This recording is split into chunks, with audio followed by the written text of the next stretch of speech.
My name is Abigail, I'm 28, and I never thought being told to use the back door at my sister's Thanksgiving dinner would change everything. For years, my family treated me like I was less than them, but that Thursday finally pushed me past my breaking point. Where are you watching from? Hit like and subscribe if you've ever felt like the black sheep in your family. Trust me, by the end of a story, you'll see why standing up for yourself is worth it. Growing up, our family always had enough, but we were decidedly middle class.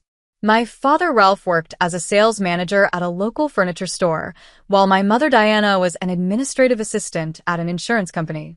We lived in a modest three-bedroom house in a decent neighborhood, drove reliable but unremarkable cars, and took the occasional weekend trip to nearby tourist spots rather than fancy vacations. My sister Veronica, for years older than me, seemed determined to escape this perfectly adequate existence from an early age. While I was content playing soccer at the local park and hanging out with neighborhood friends, Veronica was strategically befriending the daughters of doctors and lawyers, angling for invitations to country club events, and meticulously curating her wardrobe with the few designer pieces our parents could afford. "Presentation is everything, Abby." She'd lecture me while I sprawled on my bed reading medical journals. "Nobody cares how smart you are if you look like you don't care about yourself." The real turning point in our family dynamic came when our parents divorced 10 years ago. I was 18 and heading to college on a partial scholarship, while Veronica was 22 and already dating Russell, whose family owned a chain of successful car dealerships. The divorce was messy, not because they fought over assets, there weren't many, but because of the emotional fallout. Our mother Diana latched onto Veronica's rising social status through her relationship with Russell. Suddenly, Mom was getting invited to charity galas as Veronica's plus one, was shopping at stores she'd previously only walked past wistfully, and was basking in the reflected glory of her elder daughter's successful life choices. Dad, meanwhile, retreated into a bachelor apartment and threw himself into work, appearing only periodically for obligatory family events. I chose nursing school partly because I genuinely wanted to help people, but also because it offered a clear path to financial independence. Working night shifts at the hospital while taking full course loads during the day meant I rarely saw my family during those years, which perhaps accelerated our growing distance. When I did show up for holidays or birthdays, conversations felt increasingly strained. "Still wearing scrubs all day?" Veronica would ask with a practiced, sympathetic smile.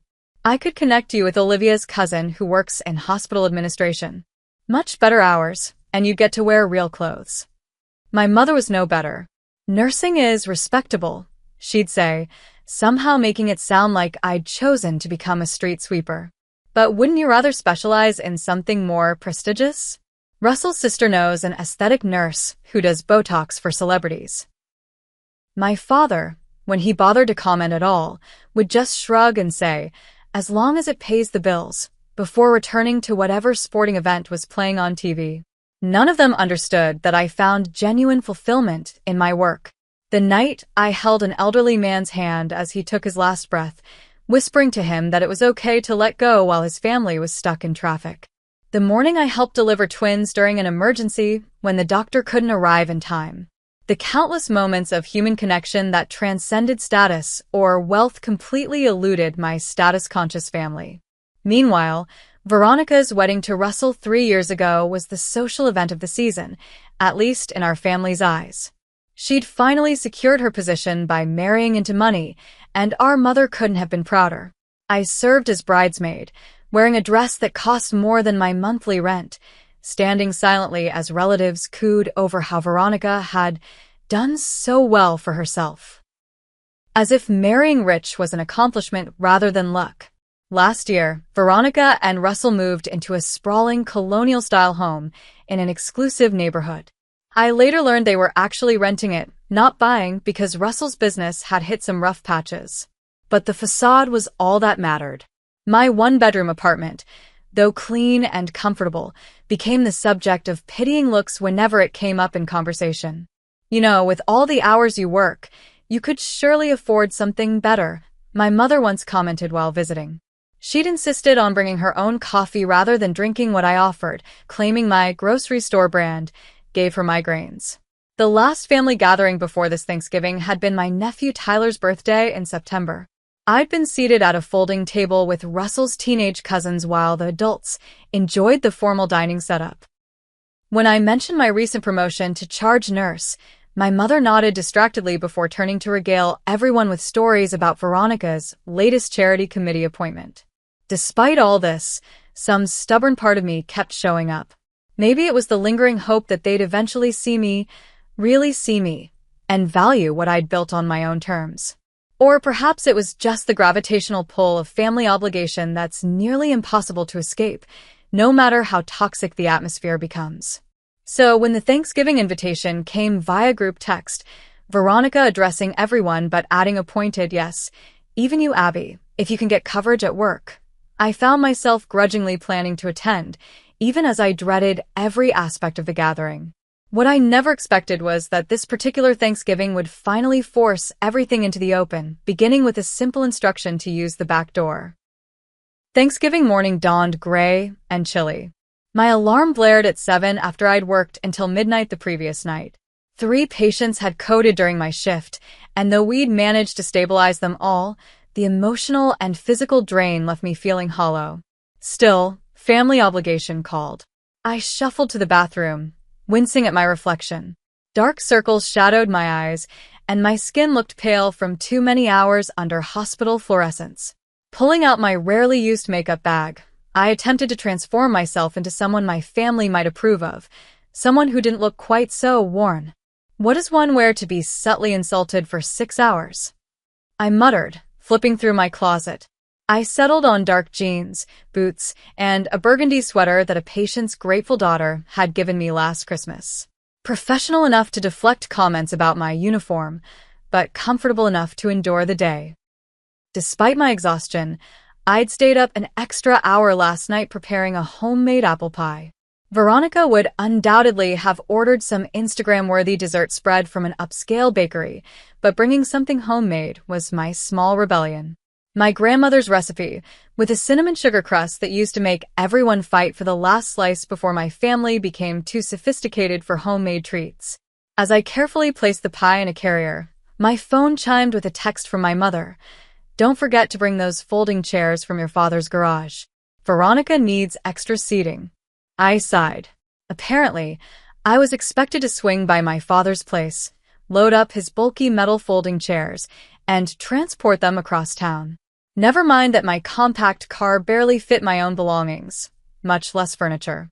The text hadn't even included a please or thank you.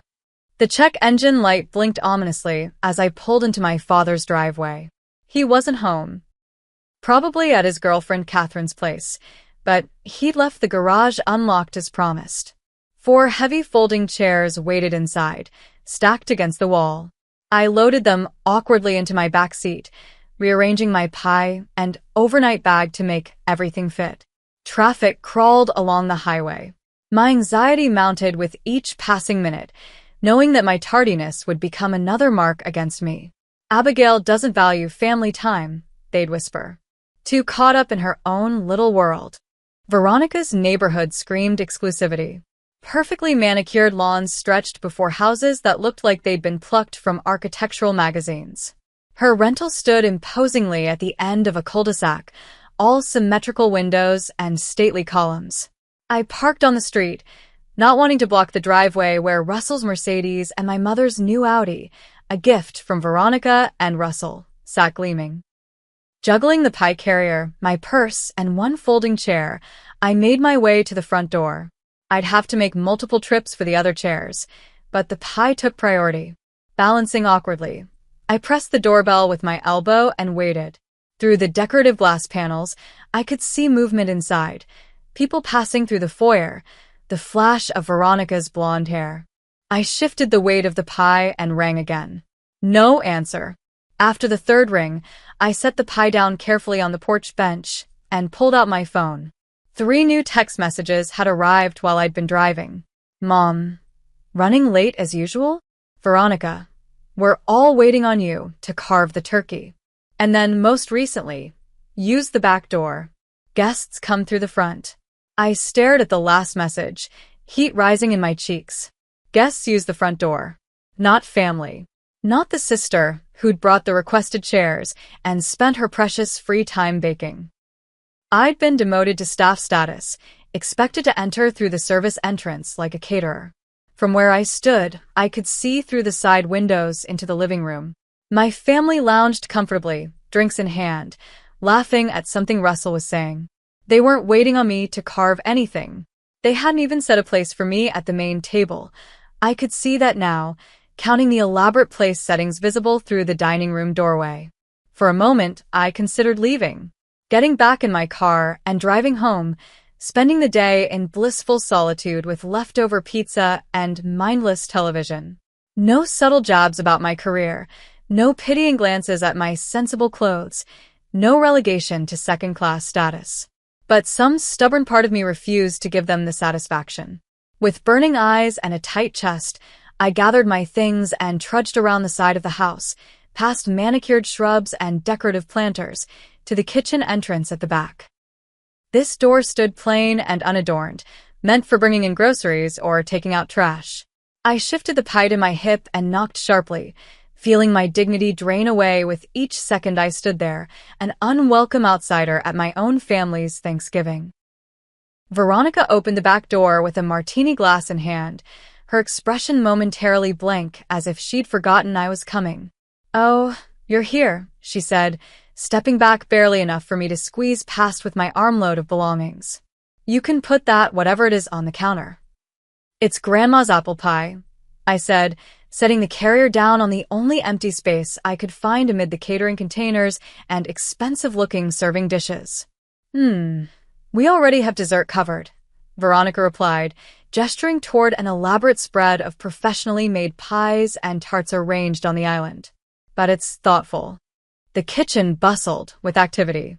Two women I didn't recognize arranged appetizers on silver platters while my mother supervised, clipboard in hand as if coordinating a military operation rather than a family dinner. "Abigail, finally," my mother said, looking up. "Your hair looks interesting today. Trying something new?"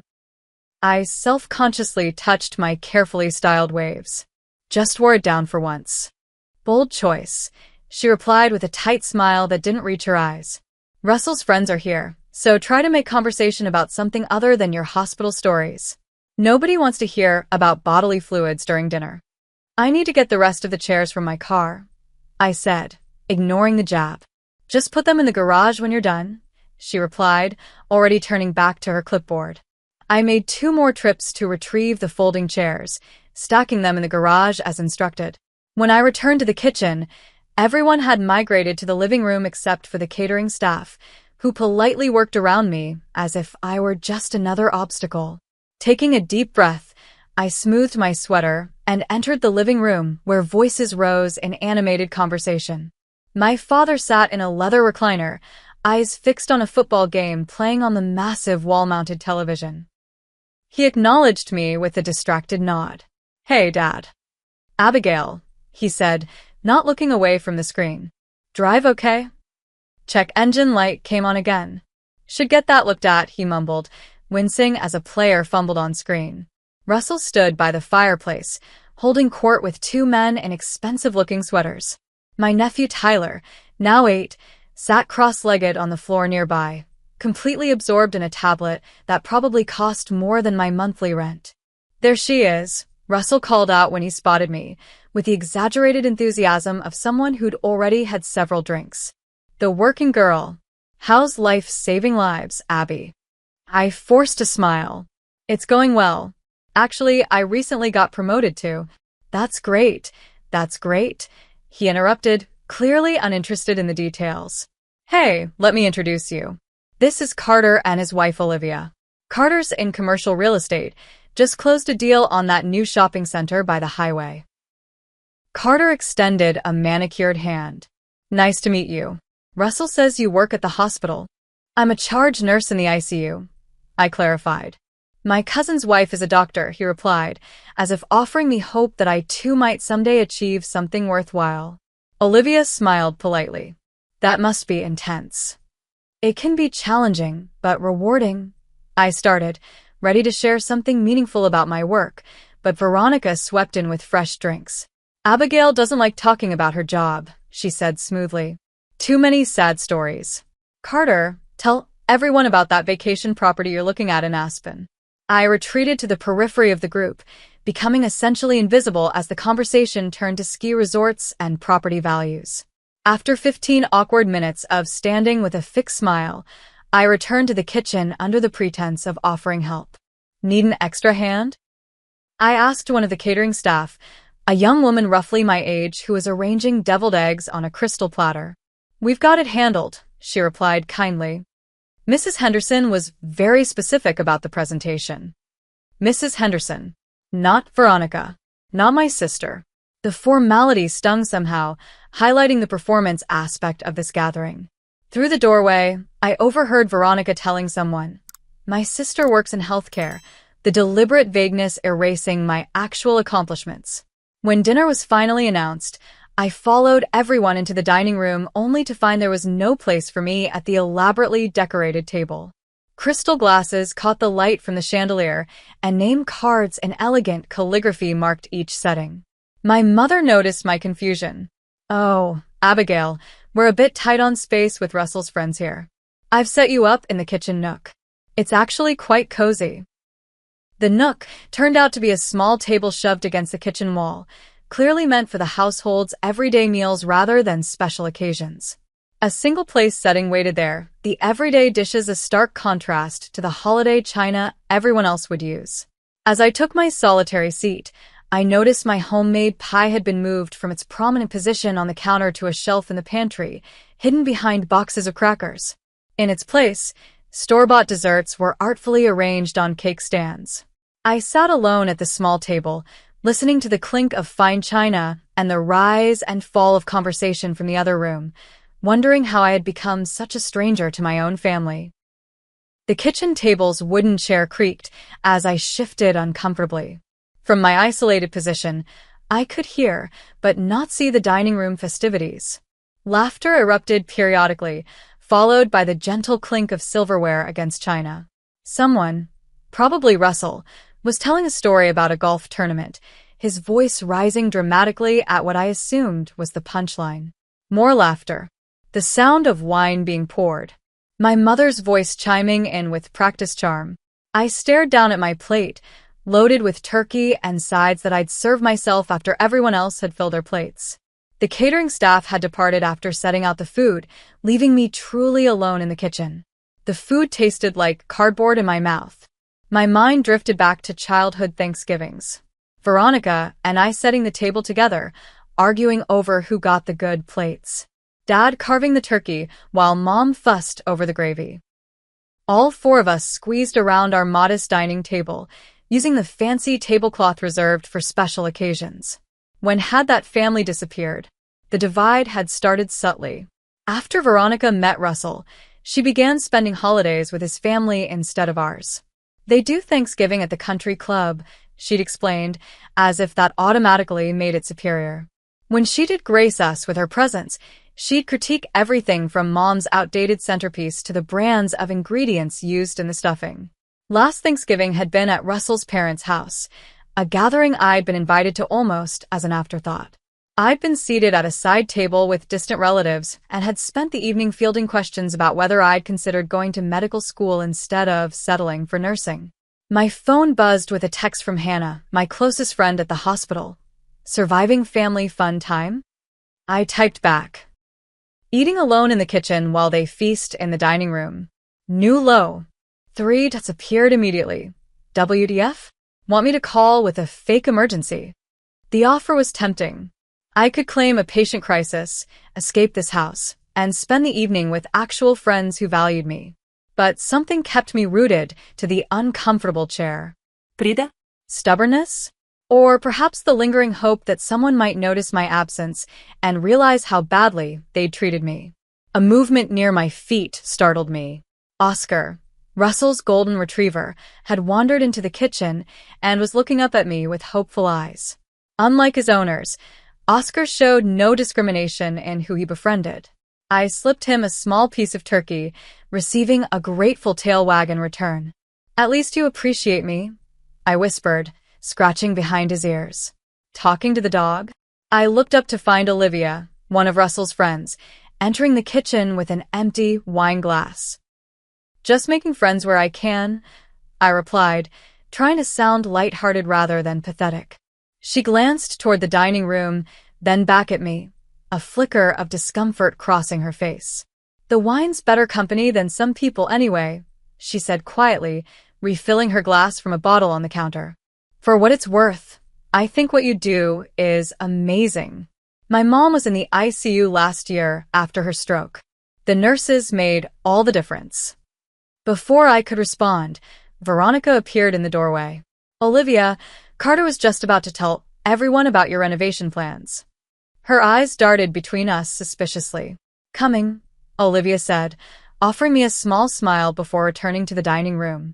Left alone again, I pulled out my phone and texted Marcus, the ER doctor I'd been dating for 3 months. We'd planned to meet up later that evening after our respective family obligations. "Still on for tonight? Could use some normal human interaction after this disaster." His response came quickly. "Absolutely. Want to talk about it?" "Not now." "But bring wine." "Lots of wine." "That bad?" "They made me use the back door, and I'm eating alone in the kitchen." "So yeah, that bad." I could almost see him shaking his head as he typed. "You deserve better. Why do you put up with it?" That was the million-dollar question, wasn't it? Why did I keep subjecting myself to this treatment? Was it some misguided sense of family duty? The fading hope that they'd eventually see my worth? Or just the uncomfortable reality that cutting off family, no matter how toxic, felt like admitting a kind of failure? I had no good answer, so I just replied, "See you at 8. Might be earlier if I can escape." From the dining room came the sound of dessert being served. My homemade pie remained hidden in the pantry, forgotten. I heard Veronica accepting compliments for the elaborate pastries she'd ordered. Not once did anyone call my name or suggest I join them. I sat there, fork pushing mashed potatoes around my plate, torn between walking out and staying just to prove I could endure it. The kitchen clock ticked loudly in the silence, marking each minute of my self-imposed isolation. That's when a sharp knock sounded at the back door. The knocking came again, 3 crisp raps that echoed through the kitchen. I glanced toward the dining room, but the animated conversation continued uninterrupted. Clearly, no one had heard it over their laughter and clinking glasses. With a sigh, I pushed back from the table and approached the door. Probably a late delivery, or perhaps one of the caterers returning for forgotten equipment. Given my apparent role as kitchen staff today, it seemed appropriate that I should answer. I opened the door to find an elegant older woman standing on the step. Silver hair cut in a stylish bob framed a face with striking cheekbones and intelligent eyes. She wore a tailored camel coat and held a small leather portfolio. "Hello," she said, her eyebrows rising slightly in surprise. I wasn't expecting anyone in the kitchen. "Hi," I replied awkwardly. "Are you looking for Veronica or Russell?" "I'm Eleanor Blackwood, the owner of this property," she explained, extending her hand. "I apologize for stopping by during a holiday, but I was in the neighborhood checking on another rental and wanted to inspect the kitchen sink. The plumber mentioned a potential issue with the disposal when he was here last week." I shook her hand, feeling oddly formal in my own family's gathering. "I'm Abigail, Veronica's sister." "Ah, family visiting for Thanksgiving. How lovely." Eleanor smiled warmly. "Do you mind if I come in just for a moment? I won't disturb your celebration." I stepped back, allowing her entry. "You're not disturbing much, at least not in here." Eleanor gave me a curious look as she set her portfolio on the counter. "Oh, is everyone finished with dinner already?" "No, they're still eating in the dining room," I said, gesturing toward my solitary place setting at the kitchen table. "I'm just eating in here." Eleanor paused, her eyes taking in the scene. My half-eaten meal, the single-place setting, the sounds of merriment from the other room. Something shifted in her expression. "You're eating alone? On Thanksgiving?" Her tone held genuine confusion. I shrugged, embarrassment heating my cheeks. Space constraints, apparently. Too many guests. Eleanor's gaze sharpened. "I designed this house with a dining room that seats 12 comfortably. How many people are here?" 9, including me. A brief silence fell between us as Eleanor processed this information. Then, instead of immediately checking the sink as planned, she leaned against the counter and asked, "What kind of nursing do you do? I noticed your lanyard in your purse." Surprised by the question, I answered, "I'm a charge nurse in the ICU at Mercy General." "That must have been especially challenging these past few years," she said, genuine interest to her voice. "It was intense," I admitted. "We lost a lot of patients in the beginning before treatments improved. Some days I changed PPE so many times my face was raw from the mask straps." Eleanor nodded. "My late husband was hospitalized just before the pandemic. The nurses there were absolute angels, the only bright spots in an otherwise terrible experience. I've had enormous respect for your profession ever since." For the first time that day, I felt seen. Not as Veronica's less successful sister or the family disappointment, but as someone whose work held real value. I found myself sharing stories I normally kept to myself. The premature baby I'd helped save during a power outage, the elderly COVID patient who recovered against all odds, the thank you letter from a family that I kept pinned to my bulletin board. Eleanor listened attentively, asking thoughtful questions that indicated she was truly engaged. When I mentioned my recent promotion to charge nurse, she congratulated me with sincere enthusiasm, the first person besides Marcus and my work friends to acknowledge the achievement. As we talked, Eleanor moved to examine the sink, testing the disposal with professional efficiency while continuing our conversation. "The healthcare system needs more people like you," she said. "Especially now, with so many nurses leaving the profession due to burnout." Our conversation was interrupted by the sound of approaching voices. Veronica appeared in the doorway, her perfect hostess smile freezing when she spotted Eleanor. "Mrs. Blackwood." "What a surprise," she exclaimed, quickly composing herself. "Is everything all right with the house?" "Just checking the disposal," Eleanor replied pleasantly. "Your sister has been keeping me company. She's been telling me about her work in the ICU. Absolutely fascinating." Russell materialized behind Veronica, alarm flickering across his face. "Eleanor, we didn't hear you come in." "I used the back door," Eleanor said, a new edge to her voice. "Apparently, that's the designated entrance for some family members today." An uncomfortable silence descended as Veronica and Russell exchanged glances. My mother appeared next, curiosity drawing her to the unexpected interruption. "What's going on?" she asked, looking between all of us. "This is Eleanor Blackwood," I explained. "She owns the house."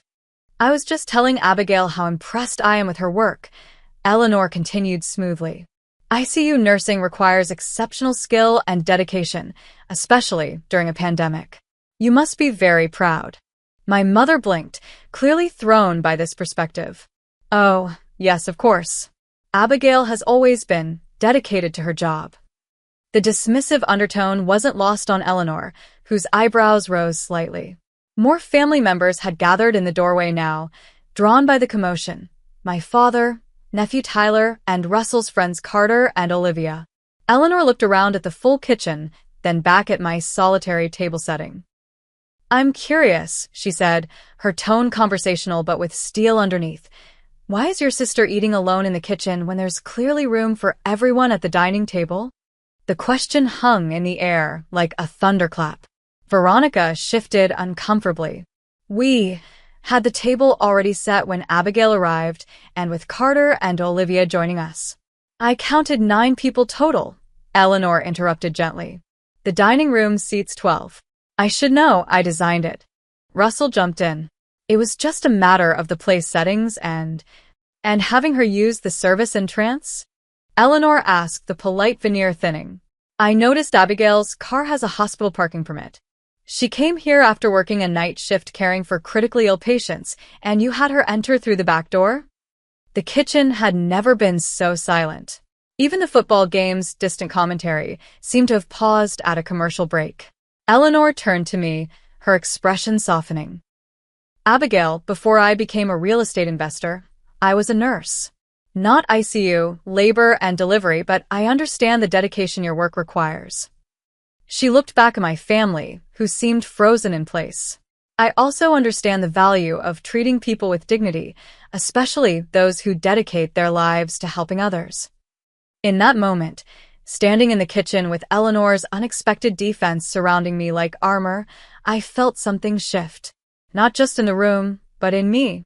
Years of accepting second-class status in my own family suddenly seemed not just painful, but absurd. Eleanor's words had shattered the carefully maintained illusion that my treatment was normal or acceptable. And from the stunned expressions on everyone's faces, it was clear they knew it too. Veronica recovered first, her socialite training kicking in as she attempted to smooth over the awkward moment.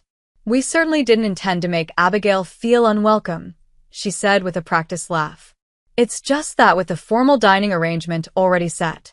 I requested extra chairs." I cut in, surprising myself with my steady voice. "Dad's folding chairs that I picked up and brought here specifically so there would be enough seating." Eleanor nodded thoughtfully. "And yet they remain in the garage." My mother stepped forward, placing a hand on Veronica's arm. "This is really just a misunderstanding. Our family has certain traditions and, like making one family member use the service entrance?" Eleanor asked, her tone polite but unyielding. Carter cleared his throat uncomfortably. "Olivia, we should probably head out. Let the family sort this." "Actually," Olivia interrupted, surprising everyone, "I think Eleanor has a point." She turned to Veronica and Russell. "We wouldn't have minded waiting for another place setting. It seems odd to have family eating separately." Carter looked pained but nodded in agreement. My father, who had remained silent until now, finally spoke. "She's right, Veronica. This isn't how we raised you girls to treat each other." Veronica's cheeks flushed pink. "Dad, please. You're hardly one to lecture about family values when you've been absent for years." Eleanor raised a hand slightly, defusing the escalating tension. "I didn't mean to cause family discord, but as someone who grew up in a household where appearances mattered more than people, I recognized the pattern." She turned to me. "Nursing taught me that what truly matters is how we care for one another when status and pretense are stripped away." She reached into her portfolio and pulled out a business card, offering it to me. "I'm involved with a medical real estate project, a new clinic in the downtown area.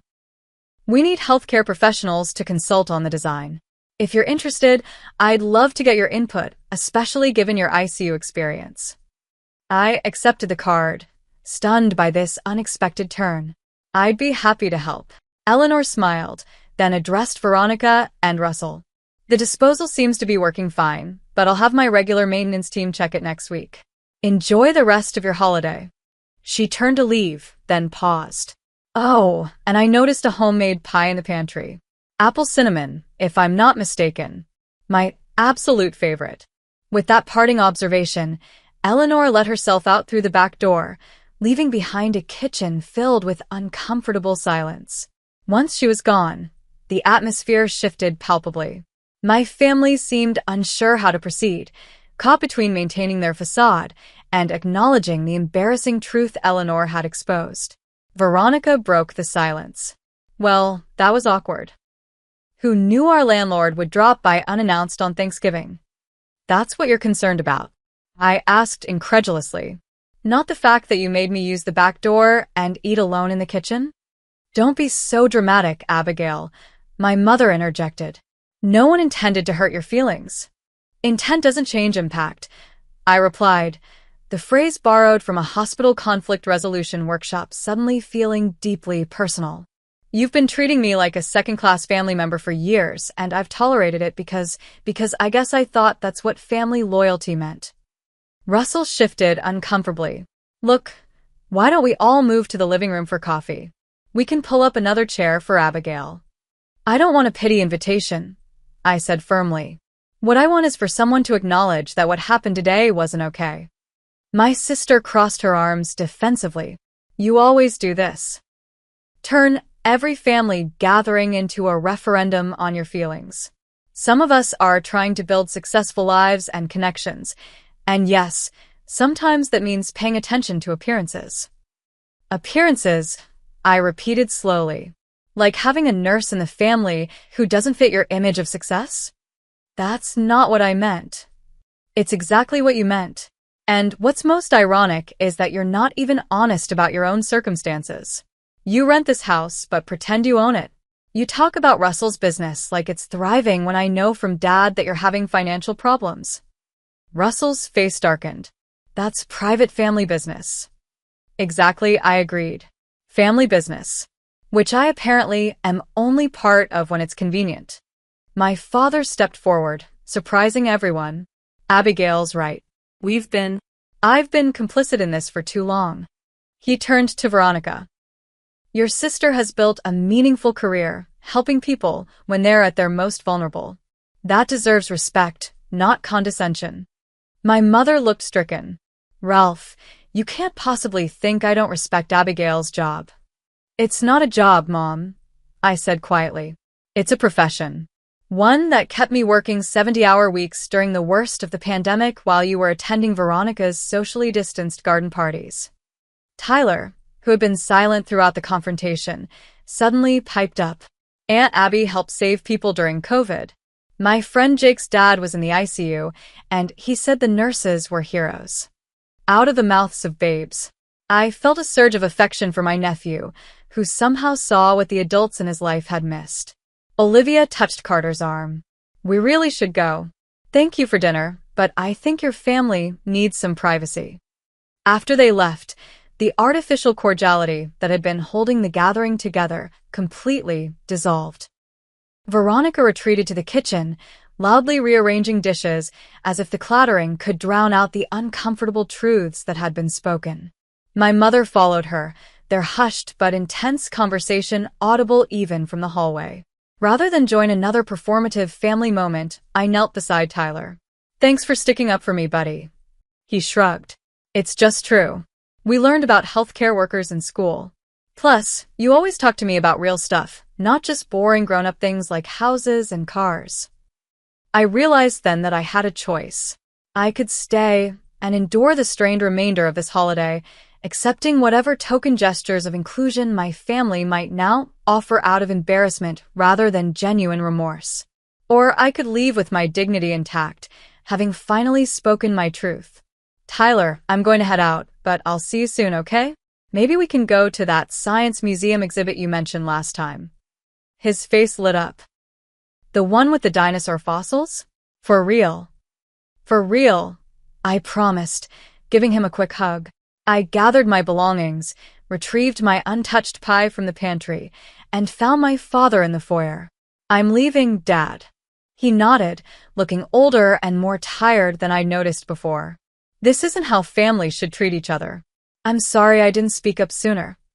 It's not too late to change things, I said, surprising myself with how much I meant it. But it has to be real change, not just temporary guilt. As I walked to my car, I felt lighter than I had in years. The back door incident hadn't just been a humiliation, it had been the catalyst I needed to finally stand up for myself. Eleanor's unexpected appearance had merely illuminated what had been true all along. I deserved better than the scraps of respect my family had been offering. My phone buzzed with a text from Marcus. Still on for tonight? I smiled as I typed back. Absolutely. And I have a homemade pie that needs eating.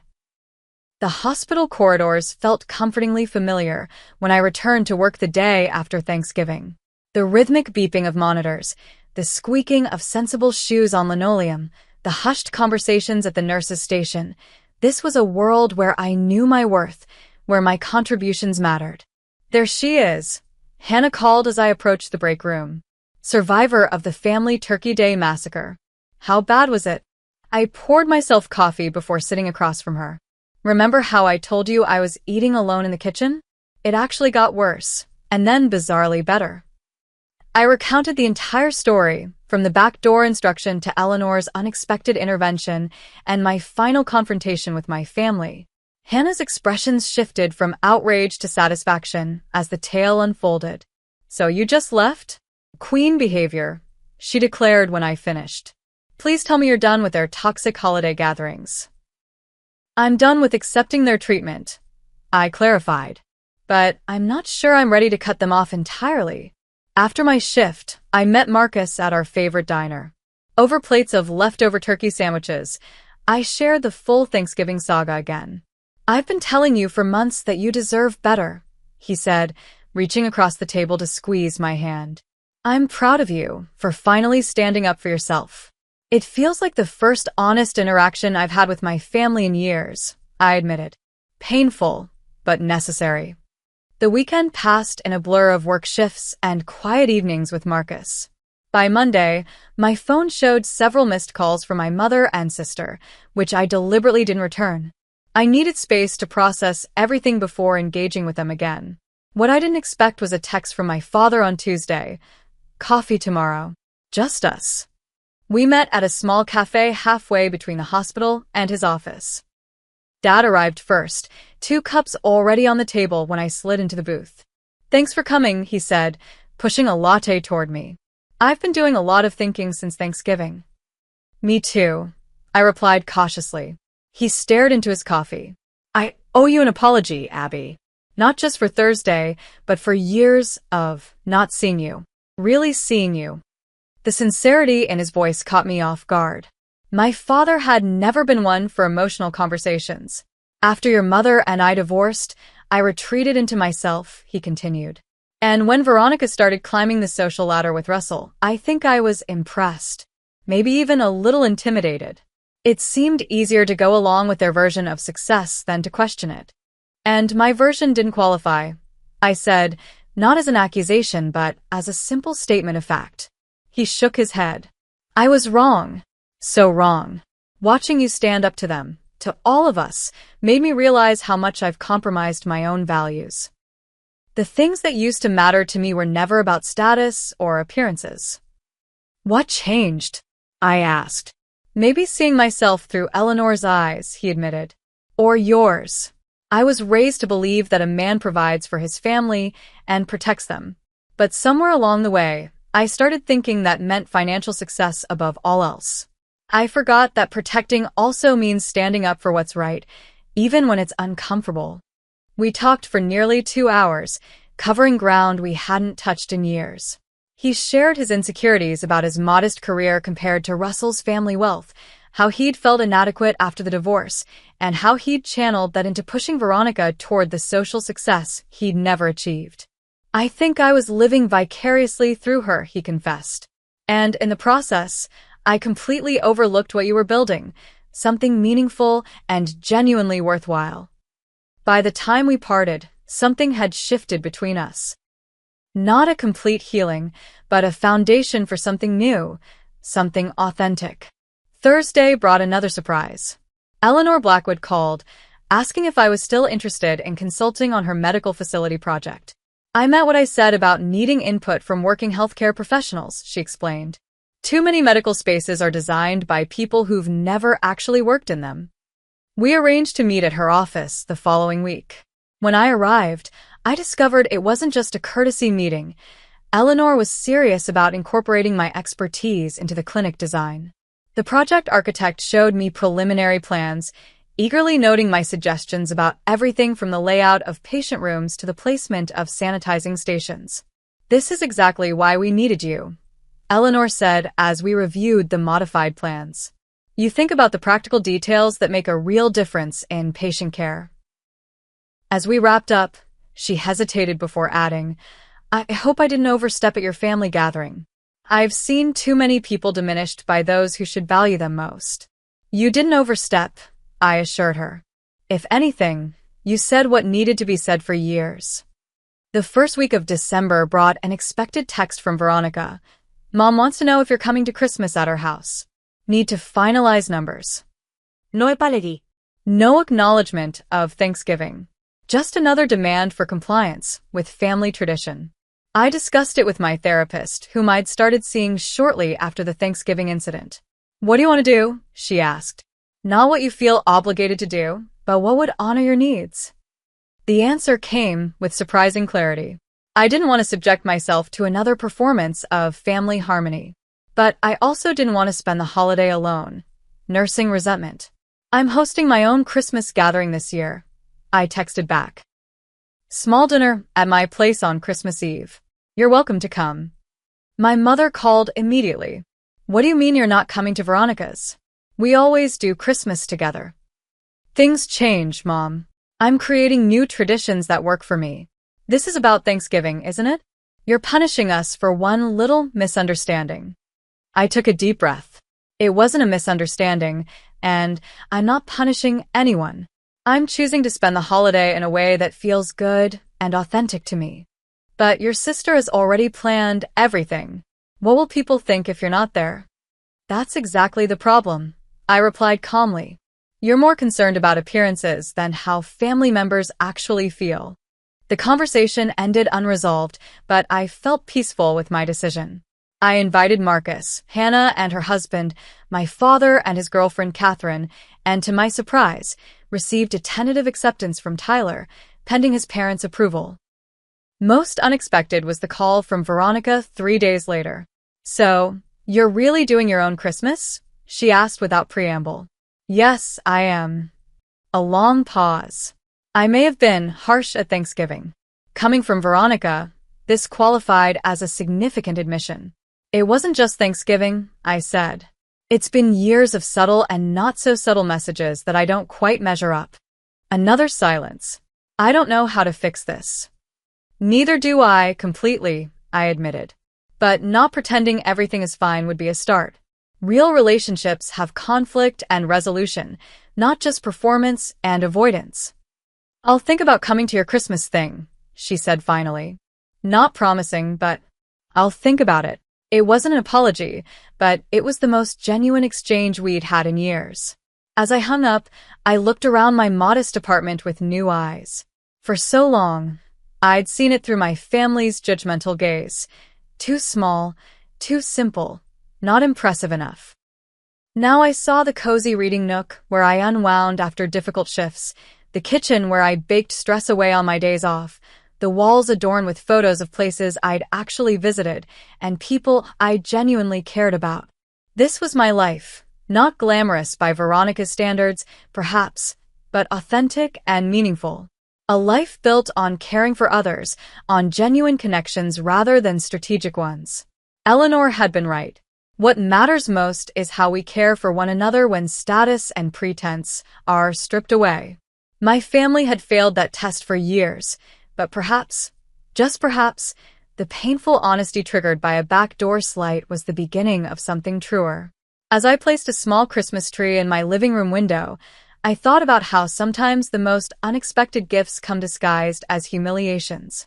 Being sent to the back door had finally pushed me to stand up for myself, to demand the respect I deserved. And that was worth more than any place setting at the fancy table.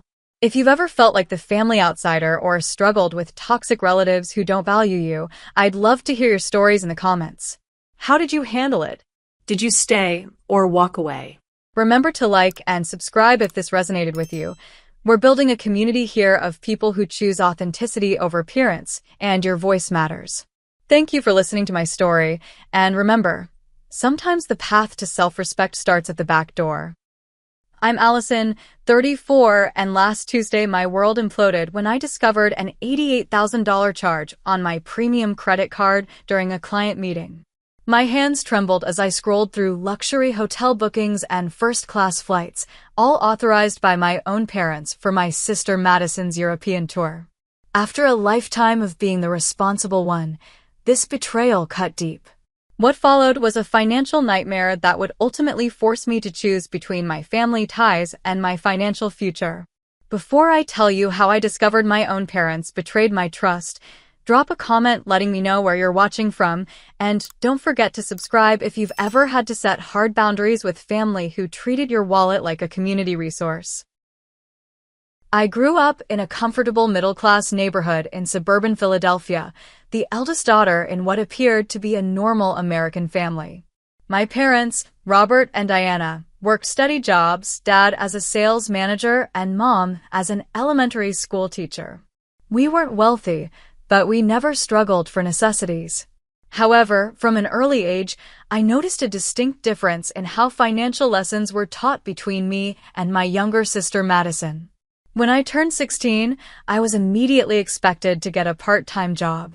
You need to learn the value of $1, my father would say, while simultaneously buying Madison her first car on her 16th birthday. A brand new Honda Civic that I remember envying as I waited for the bus to take me to my after-school job at the local grocery store. This pattern continued throughout our lives. I worked my way through college at Penn State, juggling a full course load with 30 hours a week at a campus coffee shop and another 15 hours as a teaching assistant. My parents contributed what they could, about a quarter of my tuition, while I took out student loans for the rest. I lived in the cheapest dorm available, counted every penny, and graduated with $42,000 in student loan debt. Madison, 3 years after me, attended the same university. But her experience was dramatically different. Our parents somehow found the means to cover her entire tuition. She lived in the newer apartments off campus, joined a sorority, the dues for which my parents also covered, and worked only a few hours a week at a boutique for spending money. She graduated debt-free and moved back home while finding herself. I don't want to sound bitter. I truly believe then that perhaps my parents had learned from their experience with me, saved more aggressively, or maybe their financial situation had improved. I never questioned it because I was proud of what I had accomplished on my own. My struggle had built character, resilience, and financial discipline that served me well in my career. After college, I moved to Boston and started at the bottom of a financial advisory firm. 12 years of grinding, continuing education, professional certifications, and strategic career moves had positioned me as a senior financial advisor with a respected firm. I now earned a comfortable six-figure income, had fully paid off my student loans, owned a beautiful condo in Back Bay, and had built a solid investment portfolio. My specialty was helping high-net-worth clients manage their assets and plan for retirement. The irony that I advised others on wealth management, while my own family viewed me as their personal ATM, wasn't lost on me. The premium credit card at the center of the story was a recent acquisition.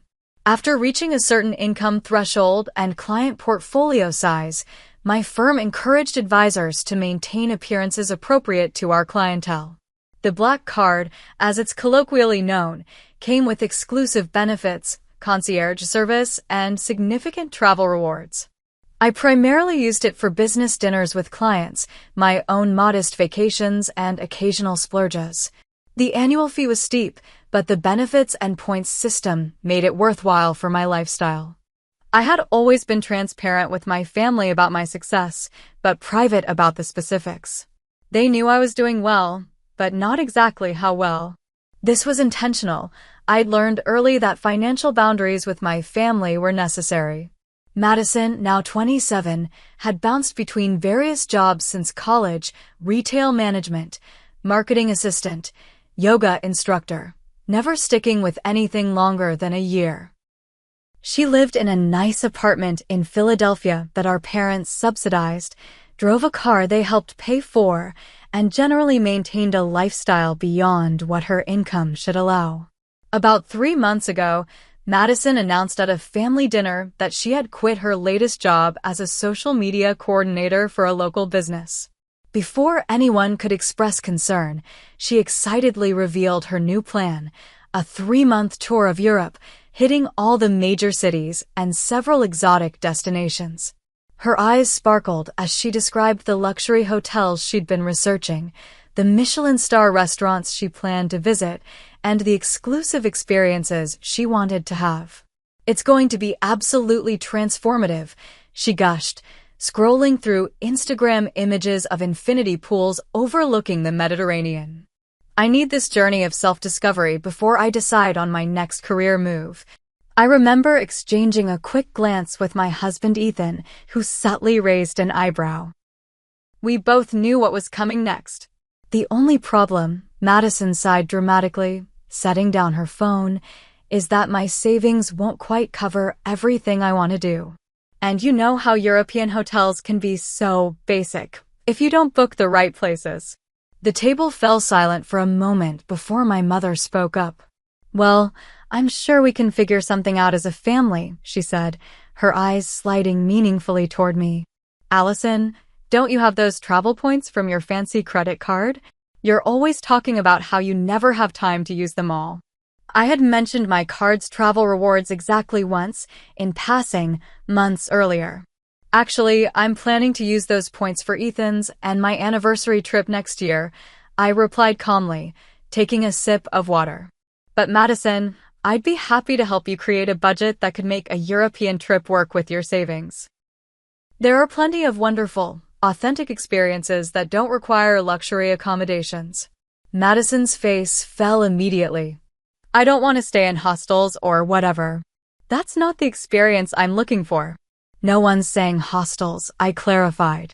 There are charming, locally owned hotels that would give you a much more authentic. Not everyone wants to pinch pennies like you, Allison, my mother interrupted. Madison deserves to experience Europe properly. This is a once-in-a-lifetime opportunity for her. I felt Ethan's hand squeeze my knee under the table, our signal for let it go.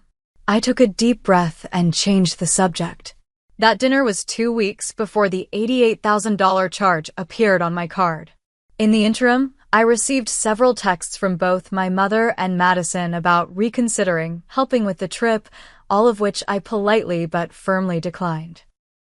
I even sent Madison links to several European tour packages that would fit her stated budget of $15,000, which she dismissed as too basic. I thought that was the end of it. I was wrong. Tuesday started like any other workday. I woke up at 5:30 a.m., went for my morning run along the Charles River, showered, and was at my office by 7:45. I had a packed schedule, including a 10 a.m. meeting with the Richardsons, a retired couple who had entrusted me with their $3.2 million portfolio. They were conservative investors who had worked diligently their entire lives to build their nest egg, and they counted on me to protect and grow their wealth for their retirement years. I had prepared a detailed presentation on some adjustments to their portfolio, accounting for recent market trends and their upcoming plans to purchase a winter home in Arizona. Everything was meticulously organized. The Richardsons appreciated thoroughness and attention to detail. At 10:15, as I was explaining a particularly complex tax advantage strategy, my phone buzzed in my pocket. I normally keep it on silent during client meetings, but I had set up special notifications for potential emergencies. This particular buzz pattern indicated an alert from my credit card company about unusual activity. My mind immediately jumped to potential fraud. It happens even with premium cards, but I couldn't step away from the Richardsons mid-presentation. I continued my explanation, trying to focus on the complex numbers in front of me while my phone buzzed again. And again. By the third buzz, Mrs. Richardson noticed my slight distraction. Is everything all right, Allison? We can take a short break if you need to check that.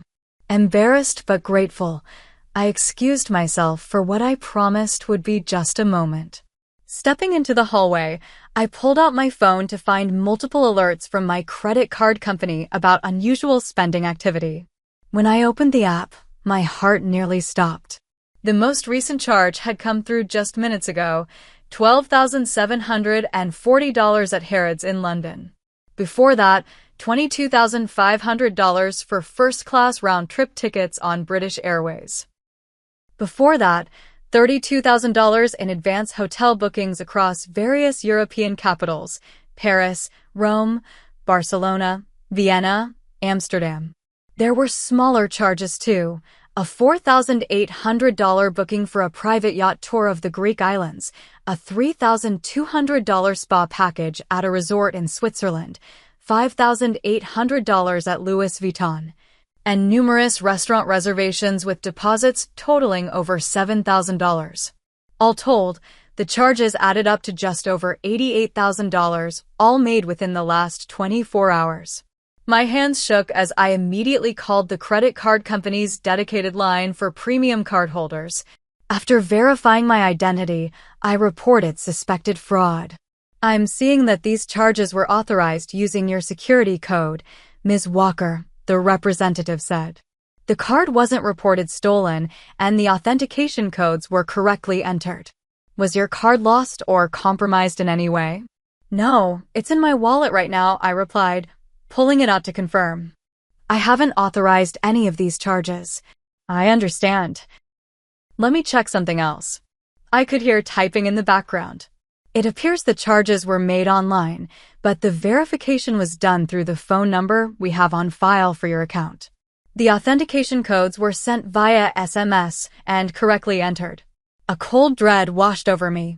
Only 3 people had access to both my card details and my phone: myself, my assistant Brooke, for booking business travel, and, in case of emergencies only, my mother.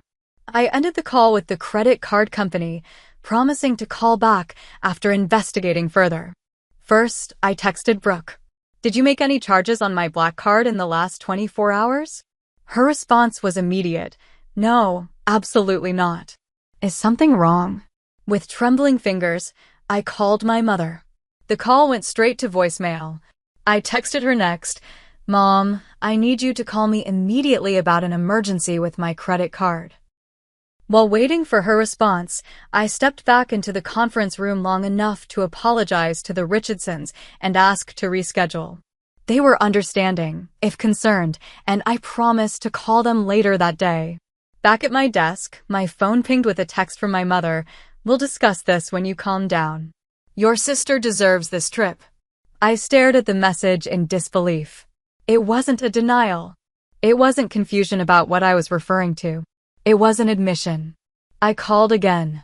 Voicemail. I texted back. You used my credit card without permission for Madison's trip? That's theft. $88,000 of theft. 3 dots appeared, disappeared, then appeared again. Finally, don't be so dramatic. We're family. We knew you wouldn't help willingly because you've always been selfish with your money. You'll thank us later when you see how this trip transforms your sister. I felt physically ill. The room seemed to spin around me. I called my father next, hoping for some rationality. He didn't answer either. A new text came in, this time from Madison. OMG, thank you.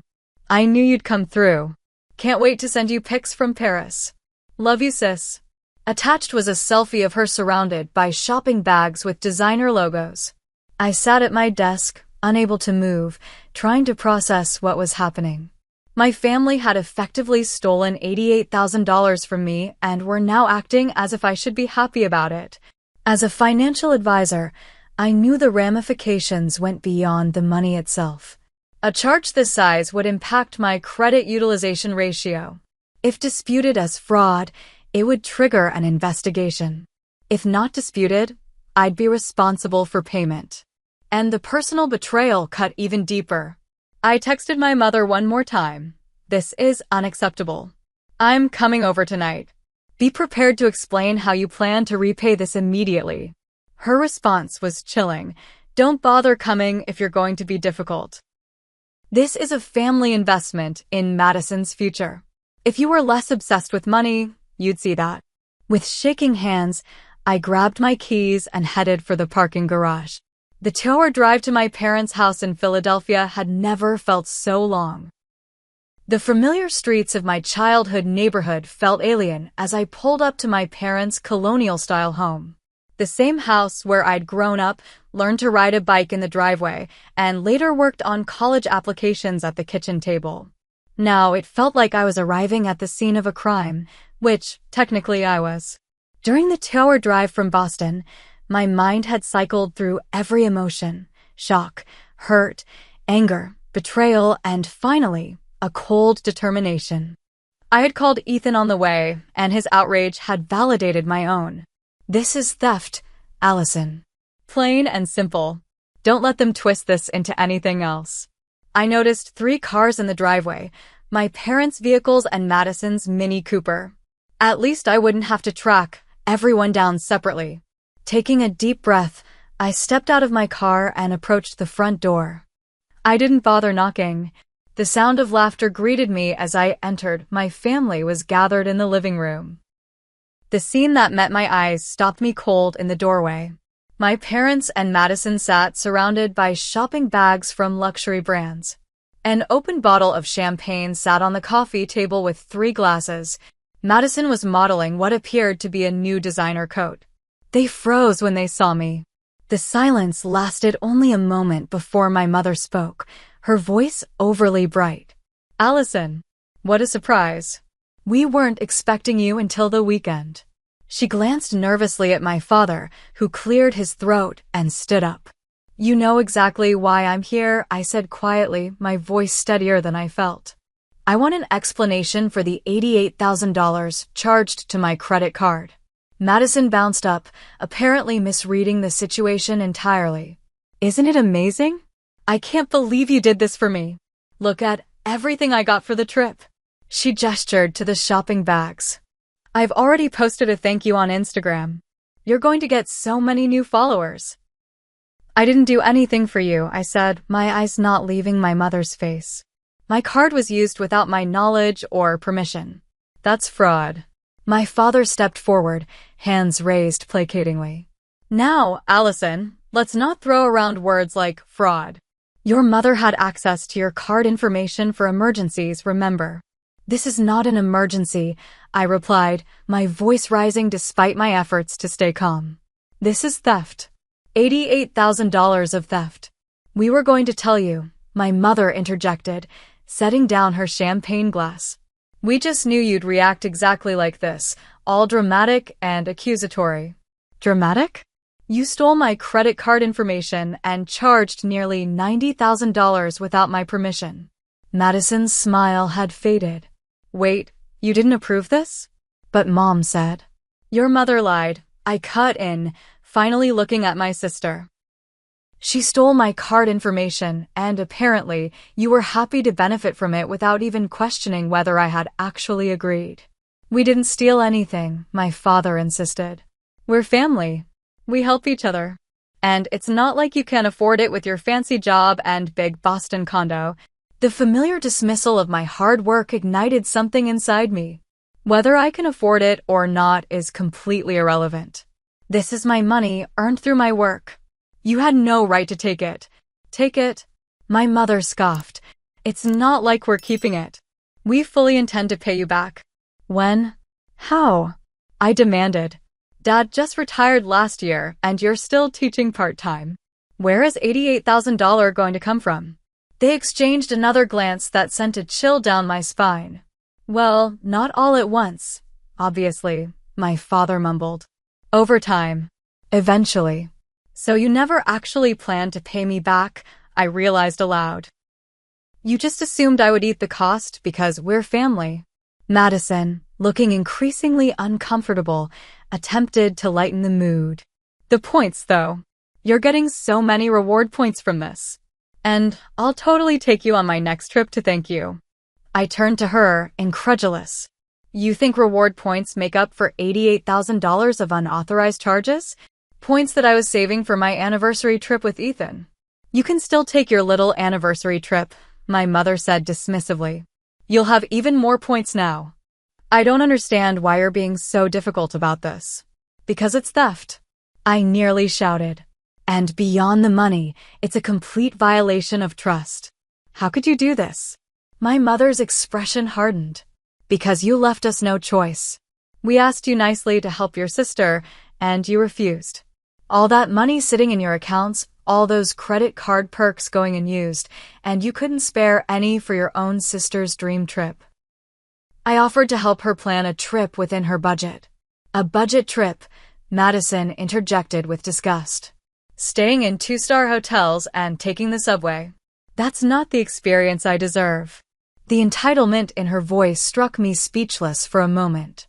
When I found my voice again, it was deadly quiet. "I want the charges reversed and every penny paid back. Now." My mother stood up, her eyes flashing. "That's not happening. The flights are non-refundable, the hotels require a 60-day cancellation notice, and Madison needs this trip. Maybe if you weren't so obsessed with hoarding your money, you'd understand that some things are more important than your precious bank balance." "Like what?" "Madison's Instagram photos from the French Riviera." "Like family loyalty," my mother snapped. "This trip is an investment in Madison's future. She needs this time to find herself and figure out her path."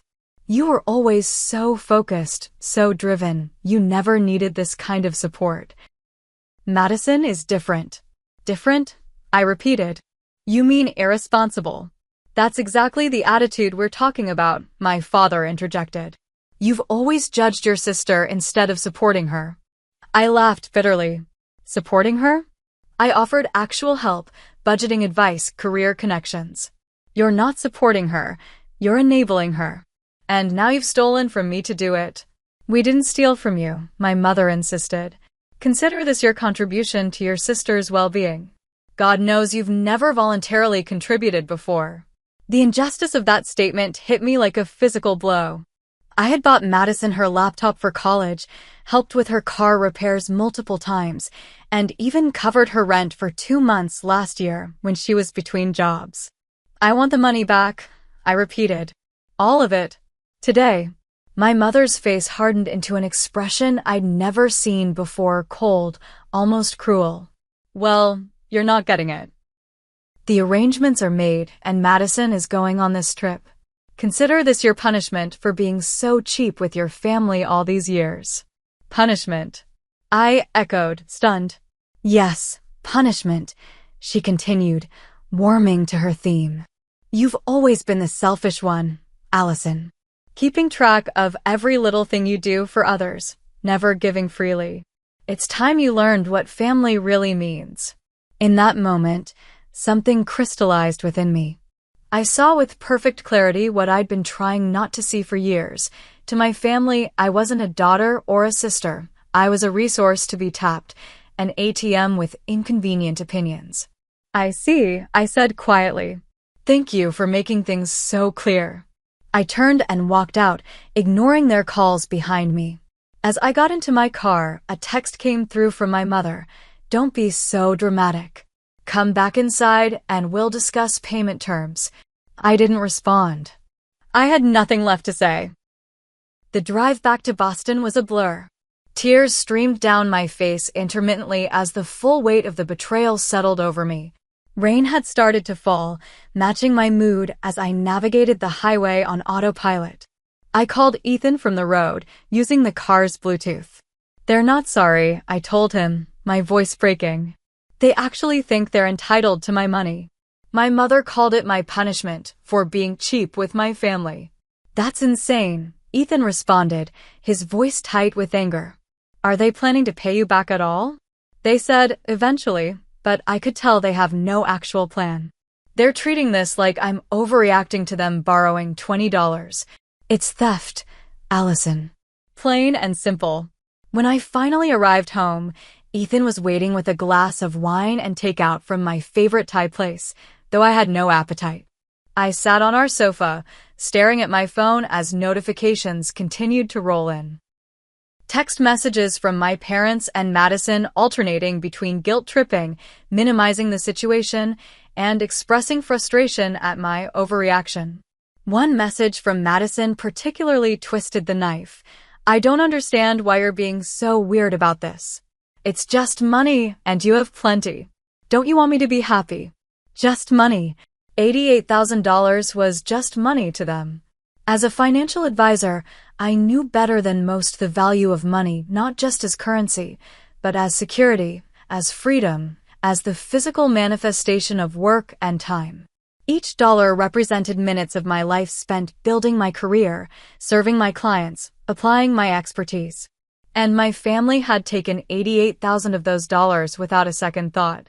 This isn't the first time, is it? Ethan asked quietly, sitting beside me. The question made me pause.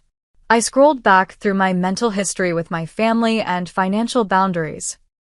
There was the time my mother borrowed my credit card to buy Madison a prom dress, $600 I hadn't authorized, but ultimately let go because it was a special occasion. The multiple occasions when my parents had asked for loans that were never repaid. The expectation that I would pick up the check at every family dinner because I made so much more than everyone else. No, I admitted. It's just the first time it's been this blatant, this large. Ethan took my hand. Call Rachel, he suggested, referring to my best friend since college. I love you, but I'm too angry to be objective. Rachel will help you see this clearly. He was right.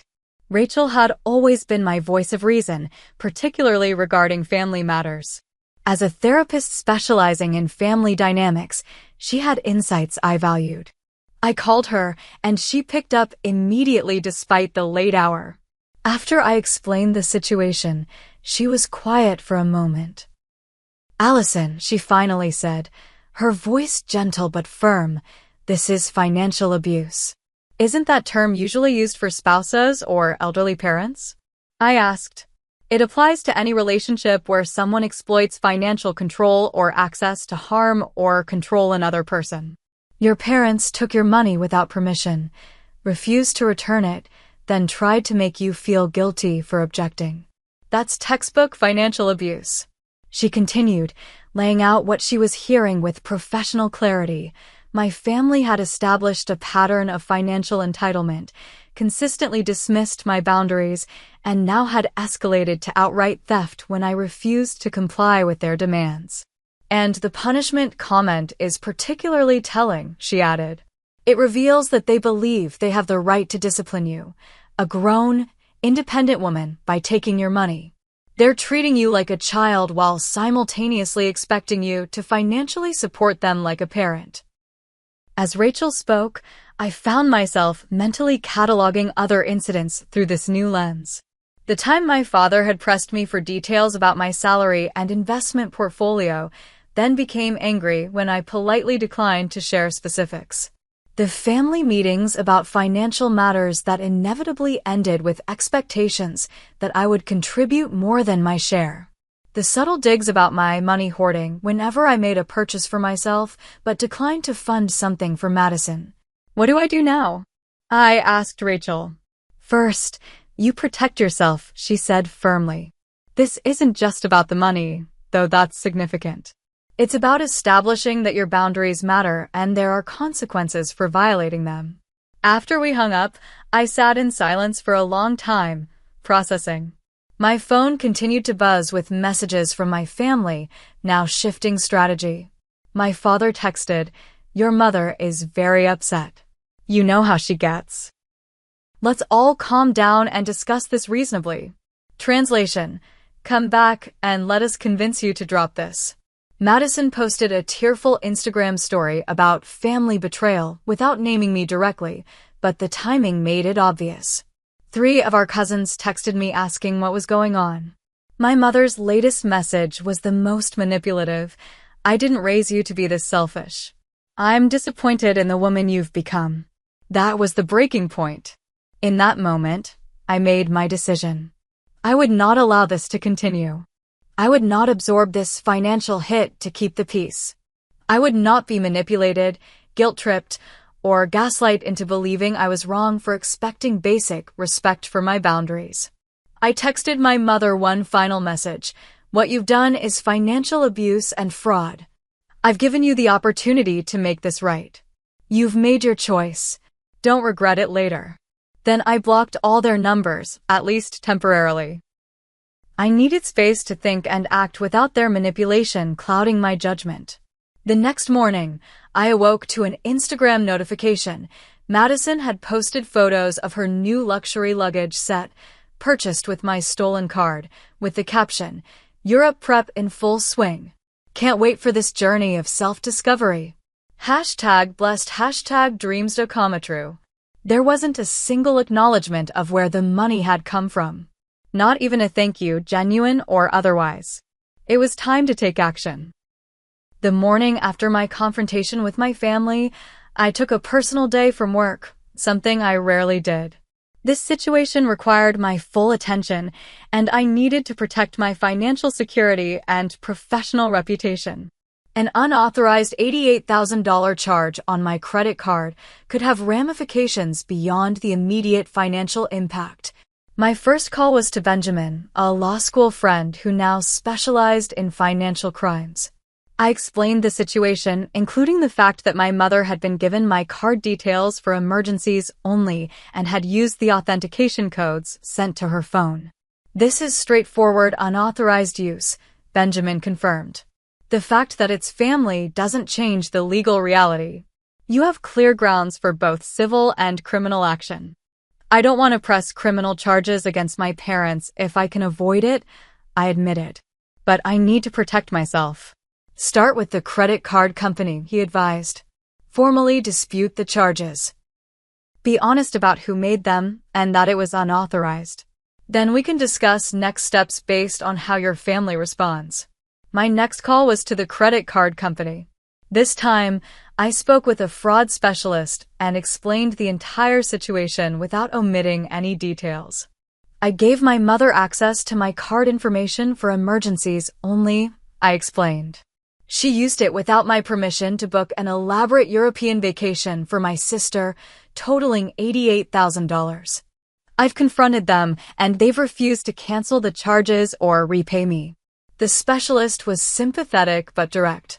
Since you previously provided your mother with the card information, this falls into a gray area between unauthorized use and friendly fraud. We'll need to conduct an investigation. I understand, I replied. What do you need from me? First, we'll temporarily freeze the card to prevent any additional charges. I recommend you dispute each charge individually through our online portal, providing any documentation you have that these were not authorized by you. I spent the next hour meticulously documenting every charge, taking screenshots of text messages that proved I hadn't authorized the spending, and writing a detailed timeline of events. Next, I called my bank and investment firms to ensure my mother didn't have access to any other accounts. Though I hadn't shared that information with her, the credit card breach made me realize I couldn't be too careful. What I discovered was alarming. My mother was still listed as an emergency contact on 2 of my accounts, something set up years ago when I first moved to Boston. While she couldn't withdraw funds, she could potentially access account information. I immediately removed her and updated all my security questions to information my family wouldn't know. I then placed a credit freeze with all 3 major credit bureaus to prevent anyone from opening new accounts in my name. Given that my mother had my social security number, she'd been the one to help me get my first job as a teenager, I couldn't rule out the possibility of her attempting to access credit in my name. By mid-afternoon, I'd secured all my financial accounts, changed every password, and set up 2-factor authentication wherever possible. I even ordered a new phone number to be activated the following day, the ultimate security measure since my mother had been receiving authentication texts to my current number. The credit card company called back with an update. We've initiated the dispute process for all charges, the representative informed me. The card has been frozen, and we're issuing you a new card with a new number. However, given the circumstances, we need to inform you that if your mother contests the dispute, you may need to file a police report to substantiate your claim of unauthorized use. I thanked them and hung up, feeling a mix of relief and dread. A police report would mean formally accusing my parents of theft, a line I wasn't sure I was ready to cross, despite everything. As I sat contemplating my next move, my work phone rang. It was Brooke, my assistant. Allison, I thought you should know, your mother called the office looking for you. When I said you were unavailable, she asked some questions about your schedule for the week and mentioned something about a family emergency. A chill ran down my spine. Thank you for telling me. If she calls again, please don't share any information about my schedule or whereabouts. Of course, Brooke replied. Is everything okay? Not really, but I'm handling it. I appreciate your discretion. After hanging up, I realized I needed to inform my firm's compliance department about the situation. As a financial advisor, any significant financial irregularity in my personal life could potentially raise red flags with regulatory bodies. Transparency was the best approach. I arranged a meeting with Sandra, our chief compliance officer, and laid out the situation in clinical detail. She was understanding but thorough in her questions. I need to be clear, I assured her. This will not affect my work or my clients in any way. I'm taking all necessary steps to resolve it quickly and completely. I appreciate your transparency, Sandra replied. Document everything and keep me updated on any developments. If you need to take additional time off to handle this, just let me know. By late afternoon, I received notifications that hotel reservations and airline bookings made with my card were being canceled due to payment issues. My actions were having immediate effects. Then the barrage began. My email inbox filled with messages from my parents and Madison, having discovered that their grand plans were unraveling. The subject lines ranged from pleading, "Please call us," to angry, "You've ruined everything," to manipulative, "Mother is having chest pains from stress." I didn't open any of them. Instead, I called Ethan and asked him to come home early. "They're escalating," I told him. "I think they might show up here." "I'll be home in 20, he promised. Sure enough, just as Ethan arrived, my building's doorman called up. "Ms. Walker, your parents and a young woman are here asking to come up. They say it's an emergency." I exchanged a look with Ethan, who nodded supportively. "You can send them up, James," I replied. "But please stay on alert. If you hear raised voices or anything concerning, please call security." 10 minutes later, my family was at my door. My father looked grim, my mother's eyes were red from crying or pretending to. And Madison appeared simultaneously angry and frightened. I invited them in with cold politeness, and Ethan stood beside me, a silent pillar of support. "What have you done?" My father demanded without preamble. "Madison's entire trip is being canceled. Hotels are calling, the airline emailed, everything's falling apart." I disputed the unauthorized charges on my credit card. I replied calmly, "As is my right when someone uses my card without permission." "We had permission," my mother cried. "You gave me your card information." "For emergencies only," I corrected her. "Madison's luxury vacation is not an emergency." Madison stepped forward, tears streaming down her face. "You've ruined everything. Do you have any idea how embarrassing this is?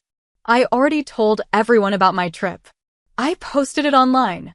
"I'm sorry you're embarrassed," I said, genuinely meaning it. "But I didn't cause this situation. I didn't authorize these charges, and I made that clear when I discovered them." "You can still authorize them," my father insisted. "Just call the credit card company and tell them it was a misunderstanding." I shook my head. "That's not going to happen." My mother's demeanor suddenly shifted from tearful to threatening. "If you don't fix this, we'll tell the credit card company that you did authorize it. It will be your word against ours." Actually, Ethan interjected, speaking for the first time. "Allison has documented evidence that she didn't authorize these charges, including text messages from all of you essentially admitting to using her card without permission." My father's face reddened. "Stay out of this. This is a family matter." "Ethan is my family," I replied firmly. "And he's right. I have everything documented, including Mother's statement that the charges were my punishment for being cheap." My mother paled slightly at that. "Here's what's going to happen," I continued, my voice steady. "You have two options. Option 1. You find a way to repay the $88,000 immediately, whether by taking out a loan, selling assets, or whatever means necessary. If you do that, I'll consider this matter closed." "We don't have that kind of money just lying around," my father exploded. "You know that." "Then there's option 2, I continued as if he hadn't spoken. "I complete the dispute process with my credit card company, which will likely require me to file a police report for unauthorized use and fraud. The charges will be reversed, but there will be legal consequences." The room fell silent as the gravity of the situation finally seemed to sink in. "You wouldn't dare file charges against your own parents," my mother finally said, though her voice lacked conviction. "I don't want to," I admitted, "but I will if necessary. What you did was not just a breach of trust, it was illegal." "This is about more than just the money, isn't it?" my father asked, his anger giving way to a dawning realization. "Yes," I acknowledged. "This is about years of disrespect, boundary violations, and treating me like a resource rather than a daughter." The $88,000 was just the final straw. Madison, who had been unusually quiet, suddenly looked up. "Can you still help me have a trip?" Maybe a scaled-down version? I really did my heart set on Europe this summer. I stared at her in disbelief. Even now, she was still asking for money. Before I could respond, my parents exchanged a glance that sent a warning signal through my mind. "There's something you should know," my father said reluctantly. We can't repay the money. Not now, not anytime soon." "Why not?" I asked, though I suspected the answer. "We've been having financial difficulties for years," he admitted. "My retirement portfolio didn't perform as expected. The house needs major repairs we've been putting off. And we've been helping Madison with her rent and expenses. We're underwater," my mother added quietly. "We've been using credit cards to stay afloat." "That's why." She trailed off. "That's why you thought using my card was acceptable," I finished for her. "Because you're already in debt." "How bad is it?" Ethan asked. My father couldn't meet my eyes. "About $140,000 in credit card debt, plus the underwater mortgage." The financial advisor in me was horrified. The daughter in me was heartbroken. "Have you used my card before?" I asked suddenly, a terrible suspicion forming. The ensuing silence was answer enough. "How many times?" "How much?" "Just small amounts," my mother defended weakly. "A few hundred here and there when things were tight. We were always careful to keep it small enough that you wouldn't notice." The betrayal cut even deeper. This wasn't a one-time, terrible decision. This was a pattern of theft they'd been engaging in for who knows how long. "Get out," I said quietly. "All of you. Now." "Allison, please," my mother began. "Now," I repeated, my voice like steel. "I'll contact you in 48 hours with my decision about how to proceed. Until then, do not contact me, do not come here, do not try to involve other family members." As they filed out, Madison turned back. "I never knew they were using your card without permission before." I swear. Whether that was true or not, I couldn't tell. And at that moment, I couldn't bring myself to care. After they left, I sank onto the sofa, emotionally drained. "What am I going to do?" I asked Ethan. "They can't repay the money, but if I file a police report." He sat beside me and took my hand. "Whatever you decide, I'm with you. But remember what you always tell your clients. Don't set yourself on fire to keep others warm." It was advice I had given countless times in my professional capacity. Now I needed to apply it to my own life. The next 48 hours were a blur of activity. After my family left my apartment, I found myself in a strange state of calm clarity. The shock had worn off, replaced by a methodical determination to protect myself while finding the least damaging resolution possible. My first action was to contact the remaining family members I trusted, my Aunt Catherine, my father's sister, and my cousin Michael, who was an accountant. I explained the situation without embellishment or emotional manipulation, simply laying out the facts. "I'm not trying to turn anyone against them," I explained to Catherine during our call. "But they're likely to reach out to you with their version of events, and I wanted you to understand what's actually happening." Catherine sighed heavily. "I wish I could say I was surprised, Allison. Robert and Diana have always been financially creative. And the way they've treated you compared to Madison has been obvious to the entire family for years." Her validation was both comforting and painful. Others had seen the disparity, but no one had ever spoken up. "They've already called me," she continued. "Claimed you were having some kind of breakdown and punishing Madison out of jealousy. I didn't believe it, but I had no idea the reality was this serious." Michael was even more direct. "This is criminal behavior, Allison. Family or not. Have you considered that if they've done this to you, they might be doing similar things to others?" Grandma Julie has been looking confused about her bank statements lately. That thought opened up a whole new dimension of concern. If my parents were desperate enough to steal from me, their financially stable daughter, what might they do to more vulnerable family members? After these conversations, I made two decisions. First, I would not file a police report unless absolutely necessary. Despite everything, I couldn't bring myself to potentially send my parents to jail. Second, I would demand complete financial transparency and a formal repayment agreement as a condition for moving forward. The credit card company had already reversed most of the charges, though some merchants were contesting the disputes. They had also issued me a new card with a new number and closed the compromised account. My credit score had taken a hit from the high utilization ratio, but that would recover over time. When the 48 hours were up, I sent my parents and Madison an email rather than calling or meeting in person. Emotional manipulation was harder to employ in written communication. I've decided not to pursue criminal charges at this time, I wrote. However, my conditions for maintaining any relationship with all of you are as follows.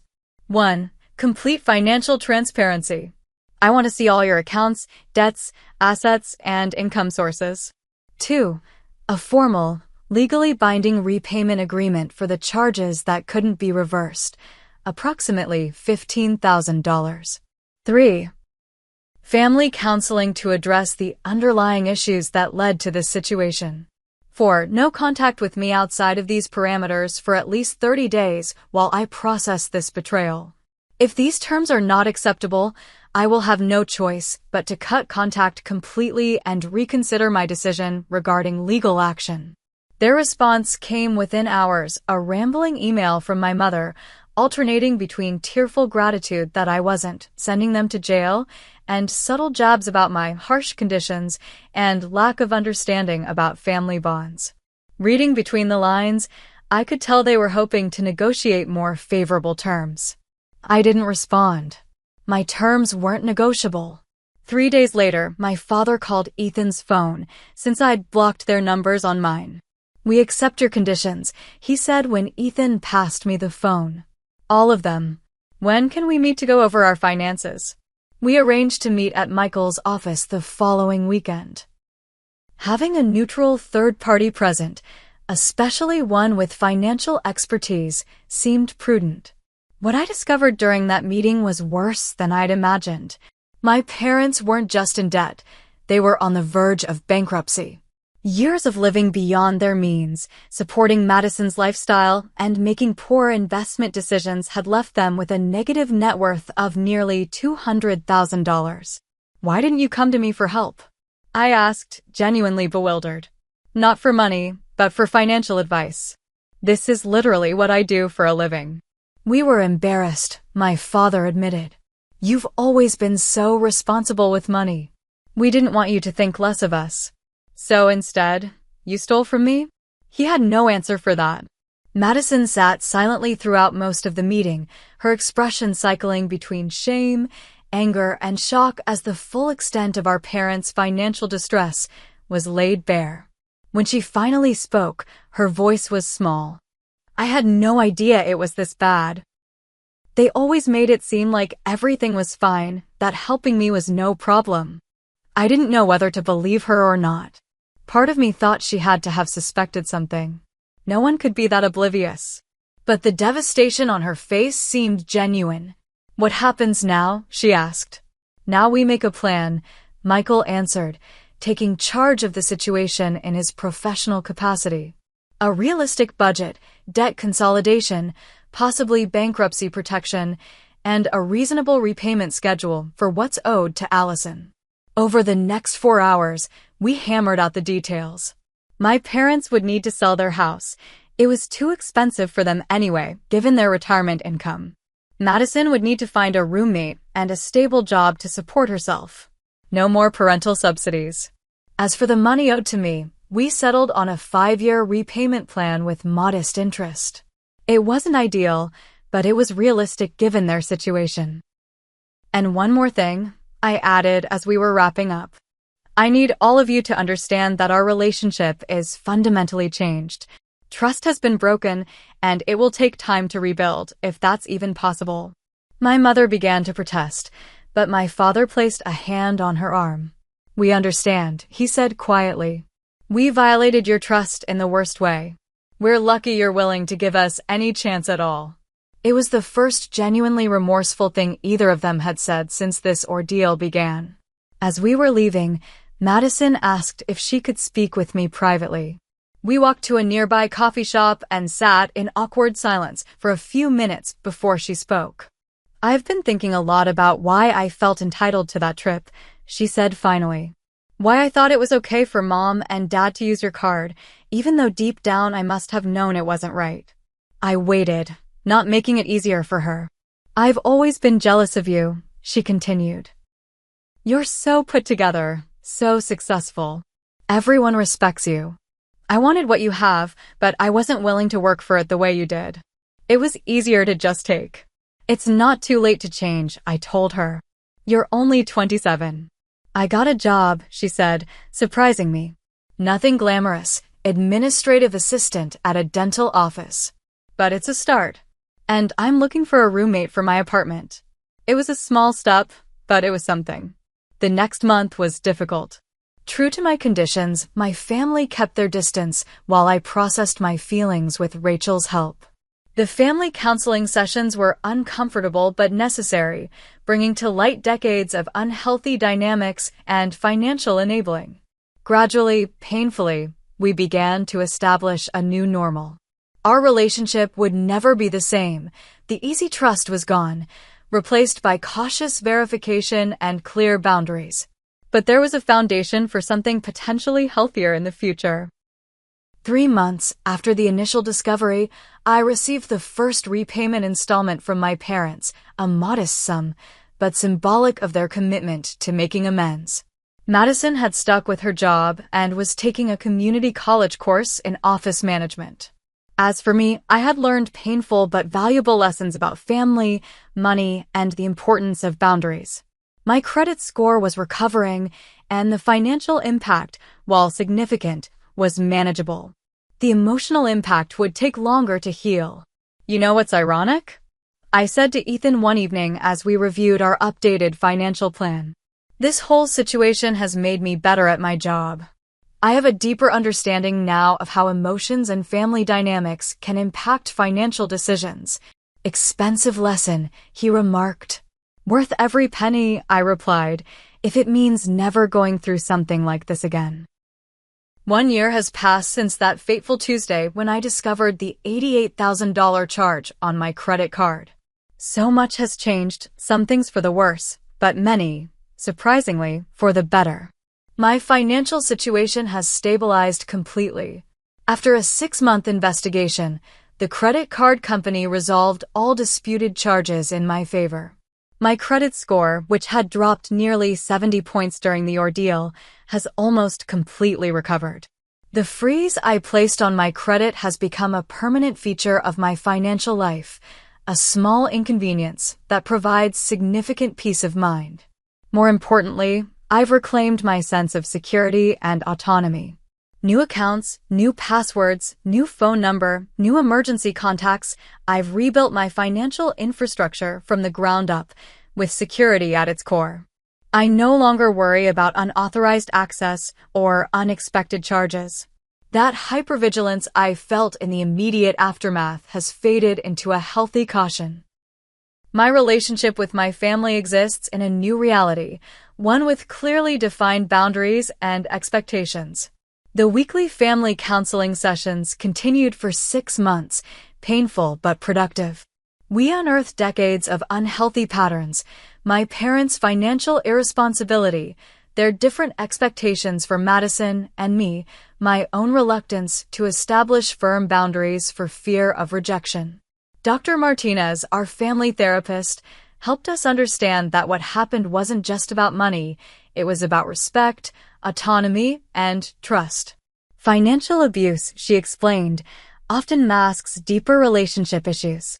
The money is just the vehicle. My parents followed through with the financial plan we established. They sold their too-large house and moved into a comfortable 2-bedroom condo that better suited their retirement needs and budget. The process was emotionally difficult for them, leaving the family home of 30 years, but ultimately liberating. "We were house poor for so long," my father admitted during one session. "Always trying to maintain appearances. They've made every scheduled repayment to me, modest monthly installments that will continue for several more years. The amount matters less than their consistency," each payment rebuilds a small measure of trust. Madison's transformation has been the most surprising and heartening development. The administrative job she took at the dental office led to a promotion to office manager within 6 months. She enrolled in a business administration program at the local community college and maintains a 3.8 GPA. She found a roommate, created her first real budget, and hasn't asked our parents for financial help since that day in Michael's office. I needed to grow up, she told me over coffee last month, our new monthly tradition. For 27 years, I never had to face consequences. Everything was always taken care of for me. I thought that was love, but it was actually keeping me dependent and immature. She still dreams of traveling to Europe someday, but now she's saving for it herself, planning a more modest but meaningful trip for after she completes her associate's degree. I want to earn it, she explained. I think I'll appreciate it more that way. My professional life has taken an unexpected turn as well. After months of helping clients protect themselves from financial fraud perpetrated by strangers, I realized there was a gap in financial education around family financial abuse.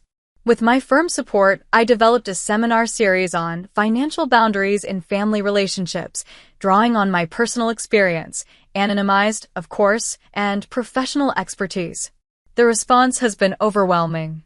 So many people have experienced financial pressure, manipulation, or outright abuse from family members, but felt too ashamed or guilty to address it. My seminars provide practical strategies for establishing healthy financial boundaries without completely severing family ties. Last month, I was asked to speak at a National Financial Advisors Conference on the topic. Standing at the podium, looking out at hundreds of colleagues, I felt a profound sense of purpose. My personal trauma had transformed into professional wisdom that could help others. The healing process hasn't been linear or easy. There are still moments of anger, grief, and resentment. Holidays are especially challenging. The old patterns try to reassert themselves, and I must consciously maintain my boundaries. My mother occasionally slips into passive-aggressive comments about my new rules, and my father sometimes becomes defensive about their past behavior. But there are also moments of genuine connection and growth. Last week, my father called to ask my advice about a retirement account decision, something he would never have done before. My mother has started volunteering at a financial literacy program for teens, saying she wants to help others avoid the mistakes she made. These small steps suggest real change, not just performance. Ethan has been my rock throughout this journey. His unwavering support and perspective helped me navigate the most difficult moments. We finally took that anniversary trip we'd been planning, a 2-week tour of the Pacific Northwest, funded by my own legitimately earned credit card points. It was during a sunset hike in Olympic National Park that I realized I felt truly at peace for the first time since the ordeal began. I never thought I'd say this, I told him as we watched the sun sink into the Pacific, but in some ways, I'm grateful this happened. Not for the betrayal or the financial impact, but for the clarity it brought. I know who I am now, what I value, and where my boundaries lie. The most profound lesson I've learned is that financial boundaries aren't selfish. They're necessary for healthy relationships. Money is more than currency. It represents our time, energy, values, and choices. Allowing others to violate our financial boundaries is allowing them to violate our fundamental autonomy. I've also learned that enabling someone financially isn't helping them, it's preventing them from developing the skills and resilience they need to thrive independently. My parents thought they were showing love to Madison by sheltering her from financial reality. Instead, they were keeping her dependent and immature. Perhaps most importantly, I've learned that while family connections are precious, they must be built on mutual respect and trust. Love without boundaries isn't love, it's codependence. True family support means wanting the best for each other, not exploiting each other's resources or goodwill. If my story resonates with you, if you've ever felt pressure to provide financial support beyond your comfort level or had your boundaries violated by loved ones, know that you're not alone. Setting healthy financial boundaries isn't selfish. It's essential for your well-being and for truly healthy relationships. Have you ever experienced financial pressure from family members? How did you handle it? I'd love to hear your stories in the comments below. And if this story helped you gain perspective on your own situation, please like and subscribe for more content about navigating complex financial and family dynamics. Share this video with someone who might need to hear that it's okay to protect their financial well-being, even from family. Thank you for listening to my journey, and remember, true love respects boundaries, financial and otherwise. I'm Ashley Miller, 32, a single mother of 2 beautiful children, and a financial advisor who somehow managed to build a successful career despite life's curveballs. For years, I've helped my parents financially, even paying their mortgage since Dad's early retirement. Last month, I arrived at their 40th anniversary celebration with my kids, dressed in our finest, bearing gifts and genuine smiles. I never imagined that the family who raised me would treat us like unwelcome strangers at their own celebration. Before I continue this story, let me know where you're watching from. Hit that like and subscribe button if you've ever had to stand up for your children against your own family. Growing up in suburban Boston, my relationship with my parents, Robert and Barbara Miller, was what most would consider normal. Dad worked as an engineer at a local manufacturing company, while Mom taught 3rd grade at the elementary school I attended. They weren't overly affectionate, but they provided stability and encouraged education above all else. My childhood home was modest but comfortable. Dad coached my soccer team until I was 12, and Mom never missed a school concert. They saved diligently for my college education, making it clear that academic achievement was non-negotiable in our household. I remember Mom's proud smile when I brought home straight A's, and Dad's awkward but sincere hugs after my high school graduation. Following their expectations, I attended Boston University on a partial scholarship, majoring in finance. College was where I met James Thompson, my charming economics classmate who would later become my husband and eventually my ex. We dated throughout college and married shortly after graduation when we were both 22. My parents approved of James. He came from a good family and had promising career prospects. I landed a position at a respected financial advisory firm while James joined an investment bank. We bought a small starter home in a decent neighborhood, and for a while, everything seemed to be going according to plan. My parents would visit monthly for Sunday dinners, with Mom bringing her famous apple pie and Dad discussing the stock market with James. When I became pregnant with Emma at 24, my parents were thrilled to become grandparents. James and I had good jobs, a stable marriage, and the timing seemed right. Noah followed 2 years later, completing our family. Those early years of parenthood were exhausting but beautiful. My parents helped occasionally with babysitting, though they were careful not to interfere, as Mom would say. The fairy tale cracked when the children were still young, Emma just 4 and Noah barely 2. James began working late, then weekends. I discovered text messages between him and his assistant. When confronted, instead of denying or apologizing, he simply said he wasn't cut out for family life and wanted out. Within 3 months, he had relocated to Chicago for a fresh start, with minimal contact with the children and consistently late child support payments. The divorce blindsided my parents almost as much as it did me. I could sense their disappointment, though they never said it directly. My mother would make comments like, "Maybe if you hadn't been so focused on your career," or "Marriage takes compromise, Ashley."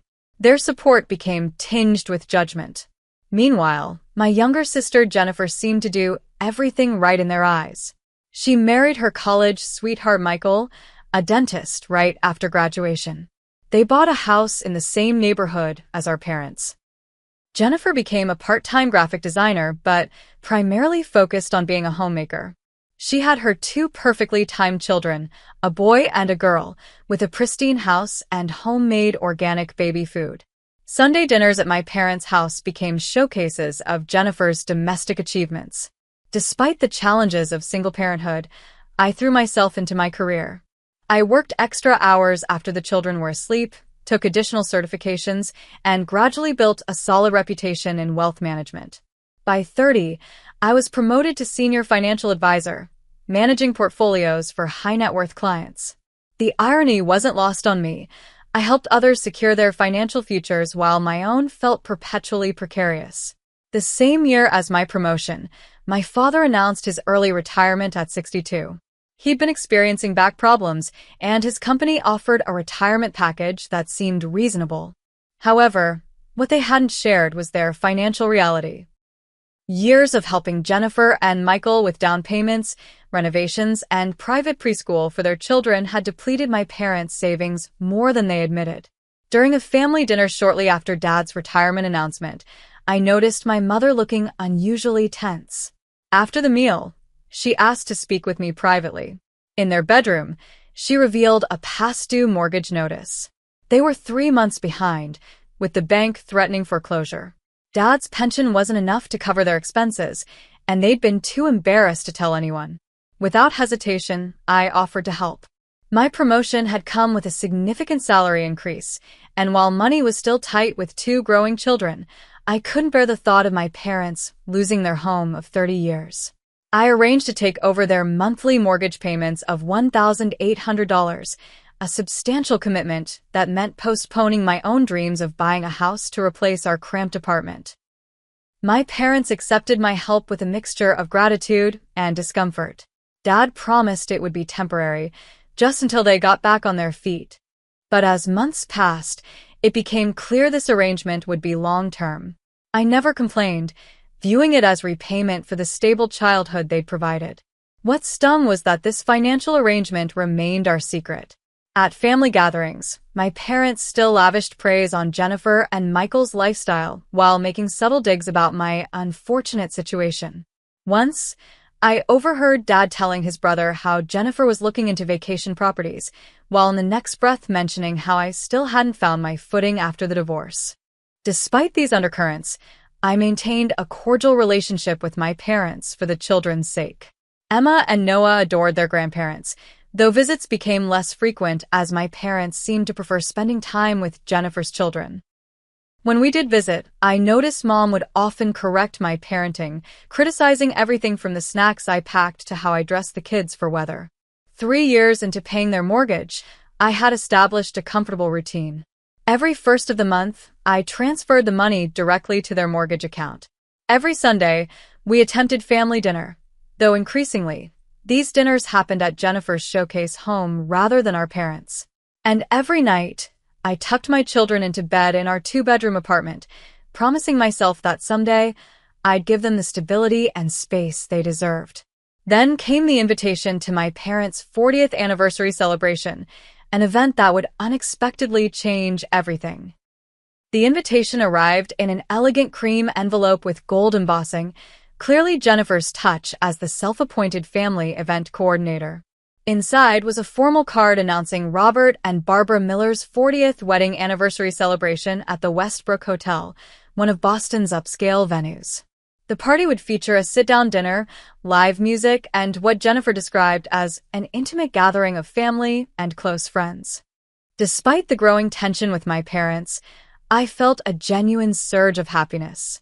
40 years of marriage was truly something to celebrate, especially in today's world. I immediately marked the date on my calendar and called my parents to congratulate them. "We're so looking forward to having everyone there," Mom said, though her tone suggested everyone might not include me and the kids. "Jennifer has put so much effort into planning this." "I wouldn't miss it," I assured her. "Emma and Noah will be so excited to dress up for a special occasion with their grandparents." There was a slight pause. "Oh, Ashley, we were thinking this might be an adults-only event. The hotel is quite formal, and the evening will run late." I swallowed my disappointment. "Of course, I understand. I'll arrange for a sitter." The next 3 weeks were a flurry of preparation. Despite my tight budget, I splurged on a navy blue cocktail dress that made me feel confident for the first time in years. I also purchased a meaningful gift, a custom photo album chronicling my parents' 40 years together. I'd secretly contacted family members for old photographs and spent hours organizing them chronologically, writing heartfelt captions that highlighted special moments. Finding a babysitter proved challenging. My usual sitter was unavailable, and the backup had just started a new job with weekend shifts. As the event drew closer, I grew increasingly anxious about childcare. Emma and Noah sensed my excitement about the party and asked daily if they could see pictures of my dress or what Grandma and Grandpa's celebration would be like. 2 days before the anniversary, I finally secured a recommended sitter through a colleague. Relief washed over me until my phone rang at 7 a.m. on the day of the event.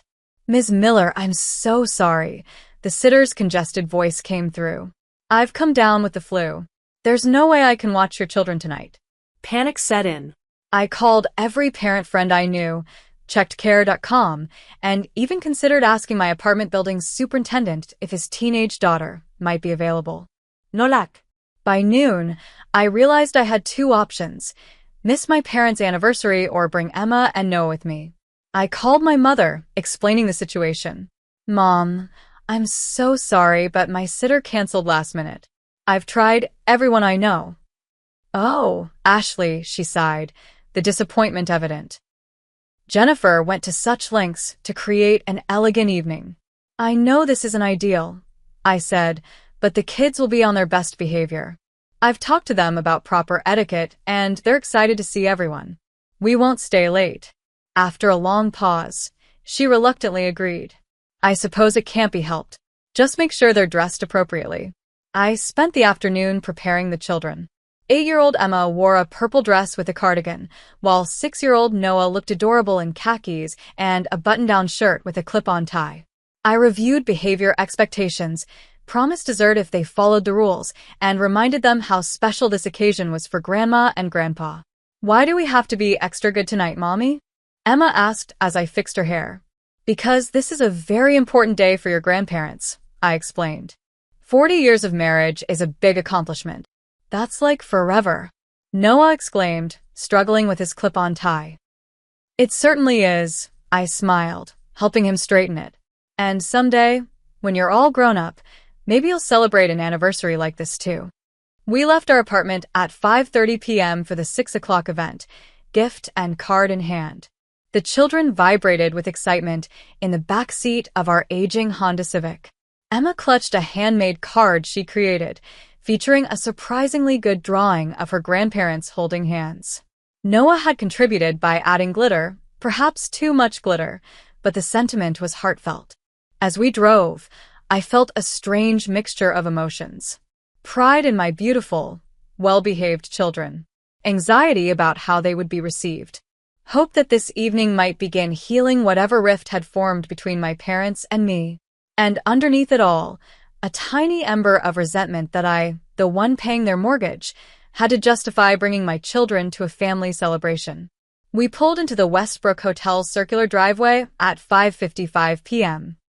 A valet approached, and I briefly considered using the service before remembering my budget constraints. "I'll self-park, thank you," I told him, noting the flash of judgment as he glanced at my decade-old Honda. Finding a spot in the far corner of the parking lot, I helped the children out and straightened their outfits one last time. "Remember," I said, kneeling to their level. Inside voices, "Please and thank you and no running." "We know, Mom," Emma said with the slight eye roll she'd recently developed. Noah nodded solemnly. "We'll make you proud, Mommy." His sincerity nearly broke my heart.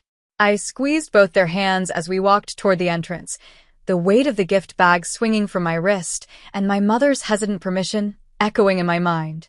Little did I know that crossing that hotel threshold would be the beginning of the end, or perhaps more accurately, the end of the beginning of my relationship with my parents as I had always known it. The Westbrook Hotel's grand ballroom glittered with tasteful decorations. Crystal chandeliers cast a warm glow over round tables adorned with floral centerpieces, gold chargers, and champagne flutes. A string quartet played softly in the corner, and a table near the entrance displayed photos of my parents throughout their 40 years together. I spotted my parents immediately. Mom wore an elegant silver dress that complemented her gray-streaked hair, while Dad looked distinguished in a charcoal suit. They were greeting guests near a professionally designed photo backdrop featuring Robert and Barbara, 40 Years of Love, in flowing script. Emma tugged my hand. "Can we go say hi to Grandma and Grandpa?" "Of course, sweetie," I smiled, guiding them forward. As we approached, my mother's expression shifted from a genuine smile to something more fixed when she saw us. Dad's eyebrows rose slightly, though he recovered more quickly. "Ashley," Mom said, her voice tight. "You made it." "Happy anniversary," I replied, leaning in to kiss her cheek. I presented the gift bag. "This is from all three of us." Dad accepted the bag with a nod. "Thank you for coming." Emma stepped forward, proudly offering her handmade card. "I drew you and Grandma holding hands." Mom took the card, her smile not quite reaching her eyes. "How creative." "Thank you, Emma." Noah, suddenly shy, half hid behind my legs but managed a quiet, "Happy anniversary." "The children look nice," Dad commented, though his tone suggested surprise at this fact. Before the conversation could continue, Jennifer appeared with her husband Michael and their children, Madison and Tyler. Her emerald dress likely cost more than my entire month's salary, and Michael's suit was clearly tailored. Their children, though only a year older than mine, somehow seemed more polished, more contained. "Mom, Dad," Jennifer exclaimed, embracing them both. "The room looks incredible." The florist absolutely nailed the arrangements. She turned to me with an expression of barely concealed displeasure. "Ashley, I thought this was adults only." "My sitter canceled last minute," I explained. "I tried everyone." Jennifer's mouth tightened. "Well, we've arranged the seating very specifically. This throws off the entire table plan." "I'm sure we can make adjustments," I said, maintaining my composure for the children's sake. "I suppose they can sit at your table," she conceded reluctantly. "But there are speeches planned and a champagne toast. It's really not appropriate for children." I felt Emma press closer to me, sensing the tension. "We won't stay for the entire evening," I promised. Jennifer merely sighed before turning back to our parents. "The photographer wants to take family portraits before dinner. We should do that now." I moved to join them, but Jennifer clarified, "Just Mom, Dad, Michael, the kids, and me first. Then we'll do the extended family." The distinction was clear. My sister's family was the real family. The rest of us were extensions. I nodded and guided my children toward our assigned table, my cheeks burning with humiliation. Our table was positioned near the back of the room, furthest from the dance floor and head table. I recognized a few distant cousins and my father's former co-worker seated with us. They greeted us politely, though conversation quickly turned to topics that excluded me, neighborhood association matters and country club events I couldn't afford to participate in. Emma and Noah, to their credit, sat quietly, occasionally whispering questions to me. I provided them with the coloring books and crayons I'd tucked into my purse, earning a disapproving glance from Cousin Margaret across the table.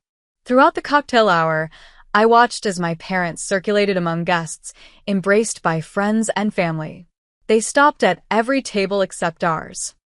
Jennifer flitted about, clearly in her element as co-hostess, occasionally directing meaningful glances our way whenever my children made the slightest sound. Dinner was served, an elegant three-course meal with options clearly not designed with children in mind. Noah grimaced at his poached salmon, while Emma picked at her risotto. I quietly promised them pizza tomorrow if they tried a few bites. Midway through the main course, Noah reached for his water glass, but misjudged the distance. The glass tipped, sending water cascading across the tablecloth. It wasn't a disaster, just a small spill that barely reached the bread basket, but his face crumpled in mortification. "I'm sorry, Mommy," he whispered, eyes filling with tears. "It's okay, buddy," I assured him, quickly using my napkin to blot the spill. Accidents happen. Before I could fully address the situation, my mother appeared beside our table, her expression thunderous. "Ashley," she hissed, leaning down to speak directly into my ear. "This is exactly why we suggested an adults-only event." "Mom," It's just water, I replied, keeping my voice low. The tablecloth isn't even that wet. It's not just the water, she continued. Your children have been fidgeting all evening. Madison and Tyler know how to behave at formal events. The comparison stung. They're being exceptionally well-behaved for their ages. Noah apologized immediately. My mother straightened, glancing around as if checking who might be witnessing this exchange. Perhaps it would be best if you took them home. This environment clearly isn't suitable for them. Ich zerrte her, disbelieving. You want us to leave? Your own daughter and grandchildren? I'm thinking of everyone's comfort, she replied, her voice eerily calm. Including yours. The children seem tired. They're fine, I insisted. We haven't even had dessert yet. My father appeared then, placing a hand on my mother's shoulder. Everything all right here? Ashley's children are having difficulty with a formal setting, Mom explained, as if I weren't present. I suggested they might be more comfortable at home. Dad glanced at Noah's still watery eyes and Emma's confused expression. That's probably best, he agreed. This isn't really a children's event. I felt heat rising in my face as nearby guests pretended not to listen. You're asking us to leave your anniversary party because of a small water spill? It's not just the spill, Dad said, lowering his voice. This is an important night for us, Ashley. We have colleagues and friends here. It reflects poorly when what? I challenged, my voice still quiet but intense. When your divorced daughter and her fatherless children don't meet your standards of perfection? His expression hardened. That's uncalled for. We're simply suggesting what's best for everyone. Jennifer appeared, completing the intervention circle around our table. Is there a problem? She asked, though her tone suggested she knew exactly what was happening. We're fine, I said firmly. The children and I will stay for dessert, and then we'll head home as planned. My mother shook her head. I think it would be better if you left now, before the speeches begin. We don't want any disruptions. I looked from her to my father, searching for any sign of the parents who had raised me, who had once held my hand when I was Noah's age. I found nothing but social embarrassment and disappointment. With as much dignity as I could muster, I stood. Emma, Noah, we're going home. But why, Mommy? Emma asked, confusion written across her face. I'm being good. Yes, you are, sweetheart, I assured her, helping Noah from his chair. Both of you are being wonderful. Grandma and Grandpa just think it's past your bedtime. But it's only 7:30, Noah pointed out innocently. Jennifer smirked slightly. Children need their sleep. I gathered our belongings, acutely aware of the stares from nearby tables. As we prepared to leave, I turned to my parents one last time. Congratulations on 40 years. I hope it was worth it. The walk through the ballroom felt eternal. Emma clutched my hand while Noah, sensing something was deeply wrong, had gone completely silent. I nodded politely to those we passed, maintaining a facade of normalcy while my insides twisted with humiliation and rage. In the parking lot, my father caught up to us as I was unlocking the car. Ashley, don't be dramatic, he said, slightly out of breath. This isn't personal. It's about appropriate behavior and settings. Not personal? I repeated incredulously. You just kicked your only grandchildren out of a family celebration because of a water spill. It wasn't just that, he insisted. The constant whispering, the coloring at the table.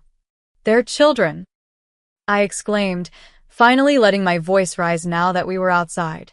Well-behaved children who were excited to celebrate with their grandparents. Dad ran a hand through his thinning hair. Maybe if you had maintained a stable household, they would understand proper etiquette. Jennifer's children. Don't. I cut him off. Don't you dare compare them again.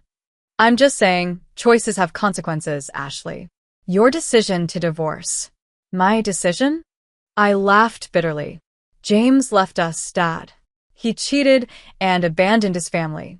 That wasn't my choice. There are always two sides, he replied, and in that moment, I saw him clearly, not as the father who had coached my soccer team, but as a man more concerned with appearances than with his daughter's well-being. Get in the car, kids, I said, opening the back doors. Once they were buckled, I turned back to my father. I've been paying your mortgage for 3 years without complaint. I've swallowed every critical comment, every comparison to Jennifer's perfect life. But this, humiliating my children, this crosses a line. Something flickered in his eyes, perhaps the first recognition that he'd gone too far. But instead of apologizing, he simply said, "You're overreacting. Call your mother tomorrow when you've calmed down." I got into my car without another word. As we drove away, I caught a glimpse of my parents in the rearview mirror. Dad returning to the hotel while Mom stood watching our departure, her expression unreadable in the distance. "Mommy, why are you crying?" Noah asked from the back seat. I hadn't even realized tears were streaming down my face. Wiping them away quickly, I forced a smile into my voice. "Sometimes grown-ups have disagreements, buddy. Everything will be okay." But as we drove home in silence, the children eventually falling asleep in the back seat, I knew that nothing would be okay, not for a very long time. Our apartment felt especially small and quiet when we returned home. I went through the motions of our bedtime routine mechanically, helping the children change into pajamas, supervising teeth brushing, reading a story though my mind was elsewhere. Noah fell asleep quickly, emotionally exhausted by the evening's events, but Emma lingered awake, her 8-year-old perception picking up on more than I wished. "Mommy," she whispered as I tucked her unicorn comforter around her shoulders, "are Grandma and Grandpa mad at us?" The question pierced my heart. I sat on the edge of her bed, choosing my words carefully. No, es vete. "They're not mad at you or Noah. You both behaved wonderfully tonight. Then why did they want us to leave?" Her blue eyes, so like mine, searched my face for the truth. I sighed softly. Sometimes adults have complicated feelings that have nothing to do with children. Grandma and Grandpa were probably stressed about their party. But they love us, right? The uncertainty in her voice made my throat tighten. "Of course they do," I assured her, hoping I wasn't lying. "Everyone has bad days sometimes, even grandparents." Emma seemed to consider this, then asked the question I had been dreading. "Do they love Madison and Tyler more than us?" I stroked her hair, buying time while I fought back tears. "Love isn't something that runs out, Emma. It's not like there's only so much to go around." It wasn't really an answer, and we both knew it. Emma eventually drifted off to sleep, but her question haunted me as I moved to the living room, collapsing onto our worn sofa. The fancy dress I'd been so excited to wear now felt like a costume from someone else's life. Sleep eluded me that night. I replayed the evening's events countless times. The look on my mother's face when we arrived, Jennifer's barely concealed disdain, my father's words in the parking lot. Had I misinterpreted? Overreacted? The rational part of me knew I hadn't, but decades of family dynamics had conditioned me to question myself. Around 3 a.m., I checked my phone for the first time since leaving the party. There were several missed calls and texts, but none from my parents or Jennifer.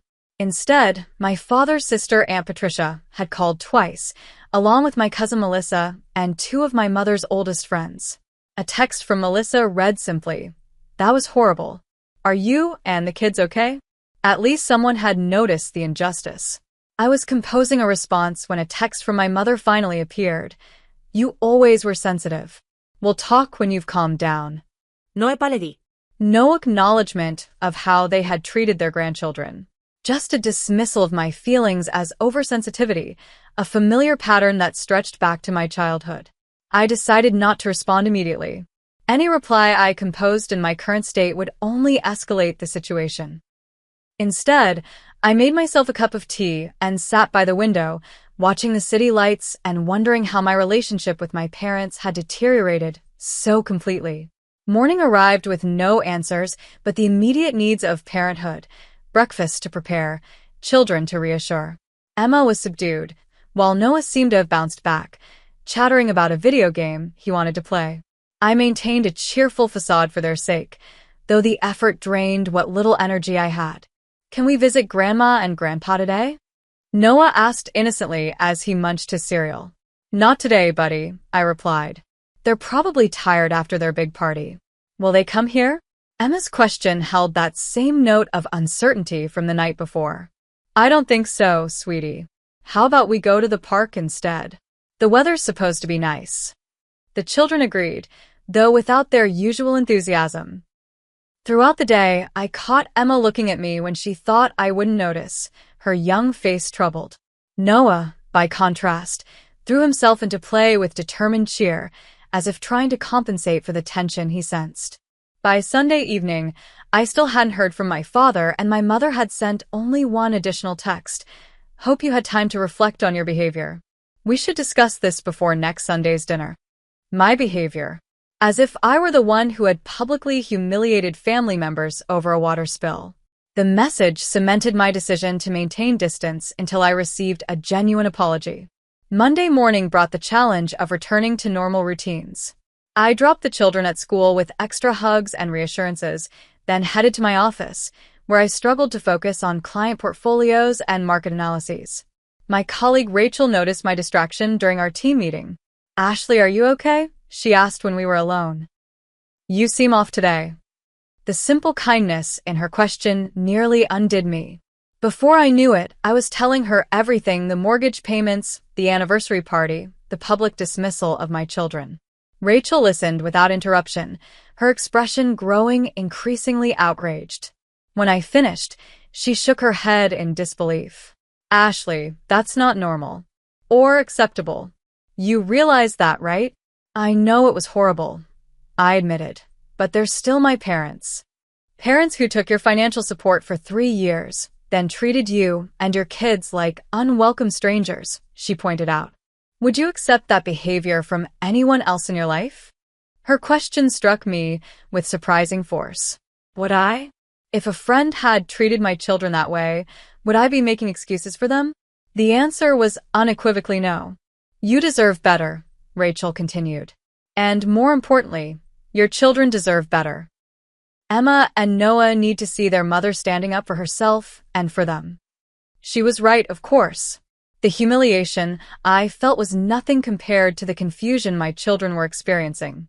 Emma's questions haunted me. Do they love Madison and Tyler more than us? How many more incidents like this would it take before my children internalized the message that they were somehow less worthy of love and respect? That evening, I arrived home to find Emma had torn up a drawing she'd been working on for days, a family portrait that included her grandparents. I made a mistake, she explained, avoiding my eyes. I need to start over. What was the mistake, sweetie? I asked gently. She hesitated before answering in a small voice. I don't think Grandma and Grandpa want to be in our family pictures anymore. Her words broke something in me, the final thread of justification I'd been clinging to. My children were being hurt by my parents' behavior, and I had been allowing it to happen in the name of family harmony. That night, after the children were asleep, I called Rachel, who had offered to be a sounding board. I don't know what to do, I confessed. Cut ties completely? Confront them? Pretend nothing happened. What would you advise a client to do? She asked pragmatically. If someone came to you with this exact situation, what would you tell them? It was a brilliant reframing. As a financial advisor, I regularly helped clients make difficult decisions based on their best interests rather than emotional attachments. I'd tell them to assess the relationship in terms of health and reciprocity, I said slowly, to consider whether the arrangement was beneficial or harmful to all parties. And I'd advise them to establish clear boundaries with financial consequences if those boundaries were violated. Rachel's smile was audible over the phone. Exactly. So, what boundaries do you need to set with your parents? The question kept me awake that night, but with a different quality than my previous insomnia. This was productive contemplation rather than circular worry. By morning, I had clarity. I would no longer subsidize people who didn't respect me or my children, regardless of our blood connection. The realization was both terrifying and liberating. My parents had held emotional power over me my entire life, but I held financial power I had never exercised. It was time to balance the scales. Monday morning, exactly 1 week after the anniversary party disaster, I was reviewing client accounts when my phone pinged with a banking notification. Reminder: scheduled transfer to Miller Mortgage tomorrow. The timing seemed almost cosmic. The first of the month was approaching, which meant the automatic transfer of $1,800 to my parents' mortgage account was due to process in 24 hours. For 3 years, that transfer had happened without question or acknowledgement, my monthly contribution to family harmony. I stared at the notification, a strange calm settling over me.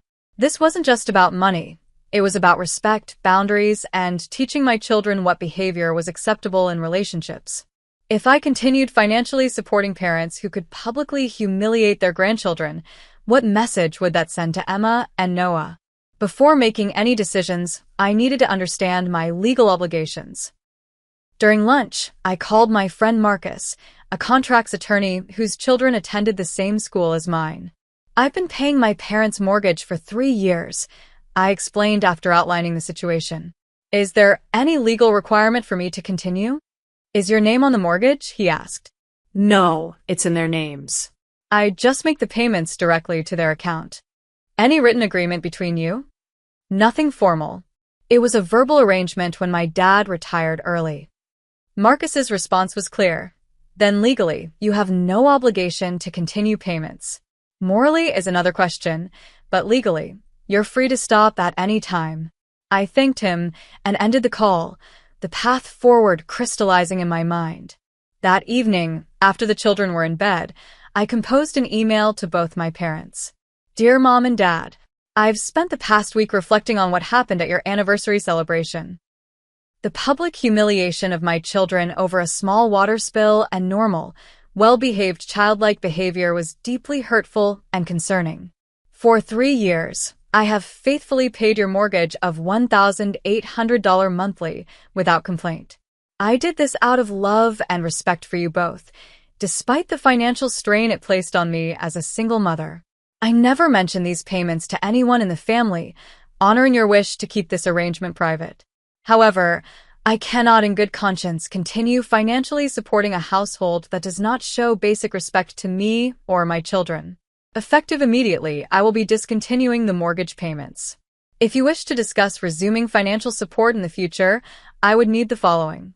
1. A sincere apology to Emma and Noah for how they were treated. 2. Acknowledgement of the double standard applied to my children versus Jennifer's. 3. Family counseling to address the ongoing patterns of favoritism and judgment. 4. A commitment to treating all your grandchildren with equal love and respect. I love you both and value family relationships, but not at the expense of my children's emotional well-being or my own self-respect. Ashley. My finger hovered over the send button for several minutes. This email would irrevocably change my relationship with my parents. It would likely trigger family drama beyond anything we'd experienced before. But it would also establish that my children and I deserved respect.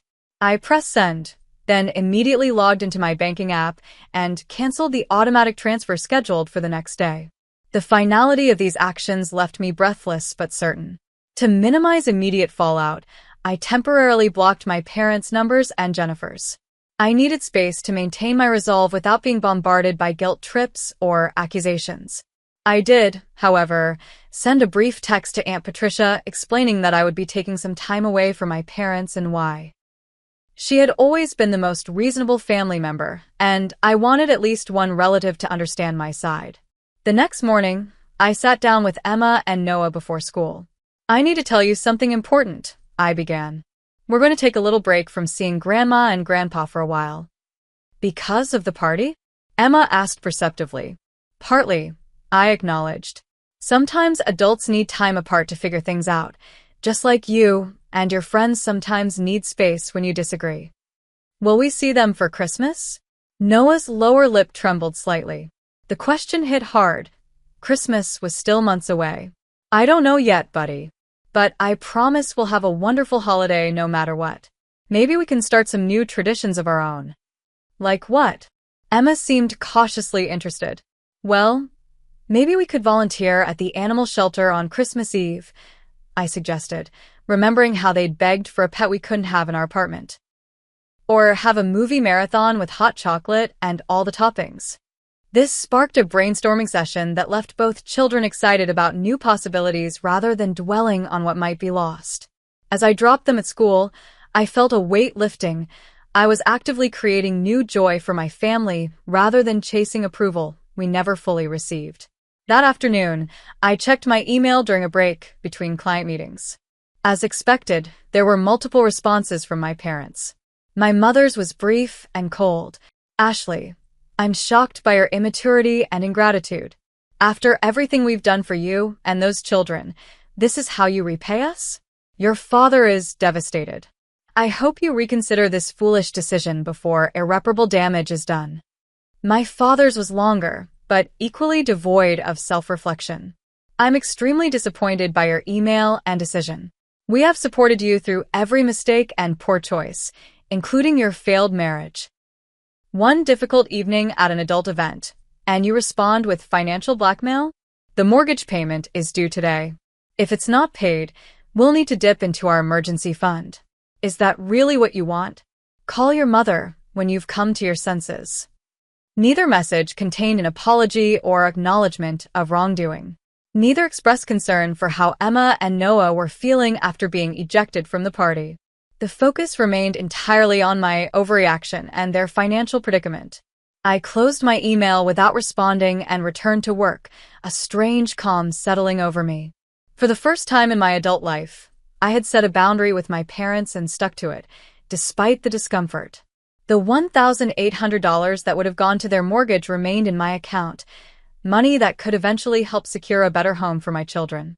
By Friday, the messages had escalated. Jennifer called my office 3 times before leaving a scathing voicemail. "You selfish, ungrateful bitch. Mom and Dad gave you everything, and now you're punishing them because they asked your unruly children to leave an adult event? They've had to borrow money to cover the mortgage you promised to pay. Dad's blood pressure is through the roof. If anything happens to him, it's on your head." The old Ashley would have immediately called back, apologizing and arranging a transfer. The new Ashley, the one who had watched her daughter destroy a family drawing out of hurt, simply forwarded the voicemail to her personal email as documentation of harassment. Over the weekend, the flying monkeys arrived in full force. Distant relatives I barely spoke to suddenly felt entitled to text their opinions. Mom's sister Deborah called to check if I was having some kind of breakdown. Dad's golf buddy somehow got my email address to explain how heartbroken my father was. I maintained radio silence with everyone except Aunt Patricia, who surprised me with her support. "I've watched Barbara and Robert favor Jennifer for years," she admitted during our phone call. "The way they treated you and those beautiful children at the party was shameful. Stand your ground, Ashley. Sometimes family needs a wake-up call." By the 2-week mark, the barrage had somewhat subsided. My parents had apparently made alternative arrangements for their mortgage payment, as Jennifer gleefully informed me via text that they didn't need my charity after all. Through it all, I focused on my children and myself. I scheduled a consultation with a therapist to process my complicated feelings about my family. I arranged fun weekend activities for Emma and Noah to create new memories. At work, I accepted a challenging new project that could lead to the promotion I'd been working toward. The mortgage payment I didn't make went into a savings account labeled New Home, the first step toward independence from my cramped apartment. For the first time in years, I was investing in my own family's future rather than subsidizing my parents' lifestyle. Then, exactly 17 days after I sent the email, the doorbell rang on a Sunday afternoon while the children were building a fort in the living room. Through the peephole, I saw my parents standing in the hallway. The moment of reckoning had arrived sooner than I expected. My hand hesitated on the doorknob. Through the peephole, my parents looked smaller somehow. My father's shoulders slightly stooped, my mother clutching her purse with white knuckles. For a moment, I considered pretending we weren't home, but that would only delay the inevitable. "Emma, Noah," I called, keeping my voice steady, "can you please go play in your room for a bit? I need to talk to some grown-ups." "Is it Grandma and Grandpa?" Noah asked, his head popping up from behind the fort's blanket wall. The question confirmed they'd heard the doorbell and recognized the voices in the hallway. "Yes, it is. I need to speak with them privately first, okay? Emma's expression clouded, but she took her brother's hand. Come on, Noah. We can finish the fort in my room. Once they'd gone, I took a deep breath and opened the door, maintaining a calm exterior despite my racing heart. Mom. Dad, this is unexpected. My father stepped forward immediately. We need to talk, Ashley. May we come in? I nodded, stepping aside to let them enter. My mother glanced around the apartment with that familiar look of barely concealed disapproval, noting the children's fort materials scattered across the living room, the modest furniture, the cramped space that housed 3 people.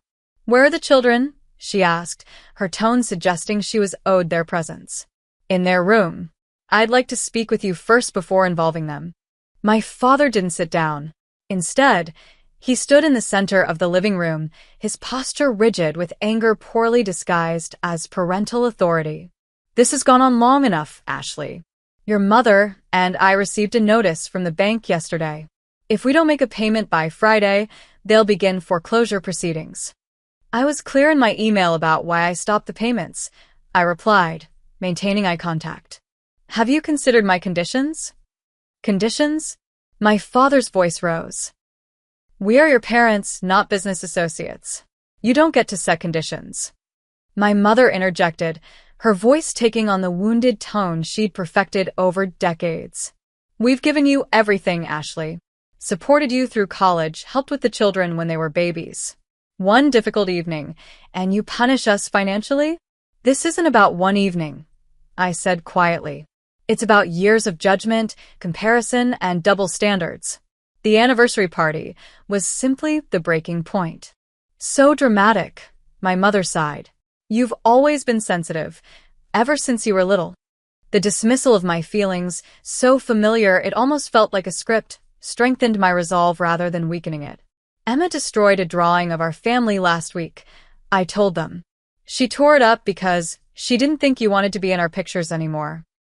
That's what your behavior is teaching my children, that they're somehow less worthy of your love and respect than Jennifer's kids. That's ridiculous, my father scoffed. We love all our grandchildren equally. Your actions suggest otherwise, I countered. And actions matter more than words, especially to children. My mother dabbed at her eyes, though I noticed no actual tears.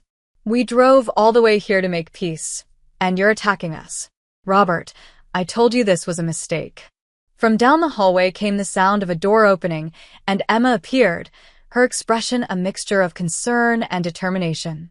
Why are you yelling at my mom? She asked, her small voice steady despite the tension in the room.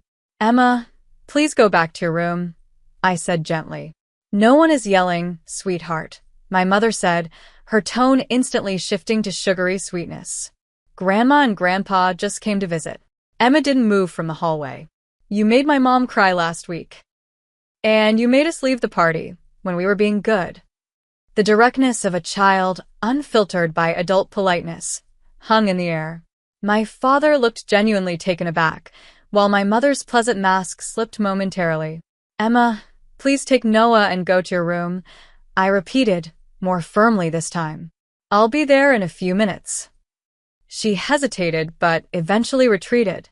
Once I heard the bedroom door close, I turned back to my parents. I think it's time for you to leave, I said quietly. This isn't productive. We're not leaving until we resolve this mortgage situation, my father insisted. We can't afford the payments on our fixed income. You know that. I laid out my terms clearly, I replied. A genuine apology to the children. Acknowledgement of the double standard. Family counseling. A commitment to equal treatment going forward. Counseling. My father practically spat the word. We don't need some stranger telling us how to treat our family.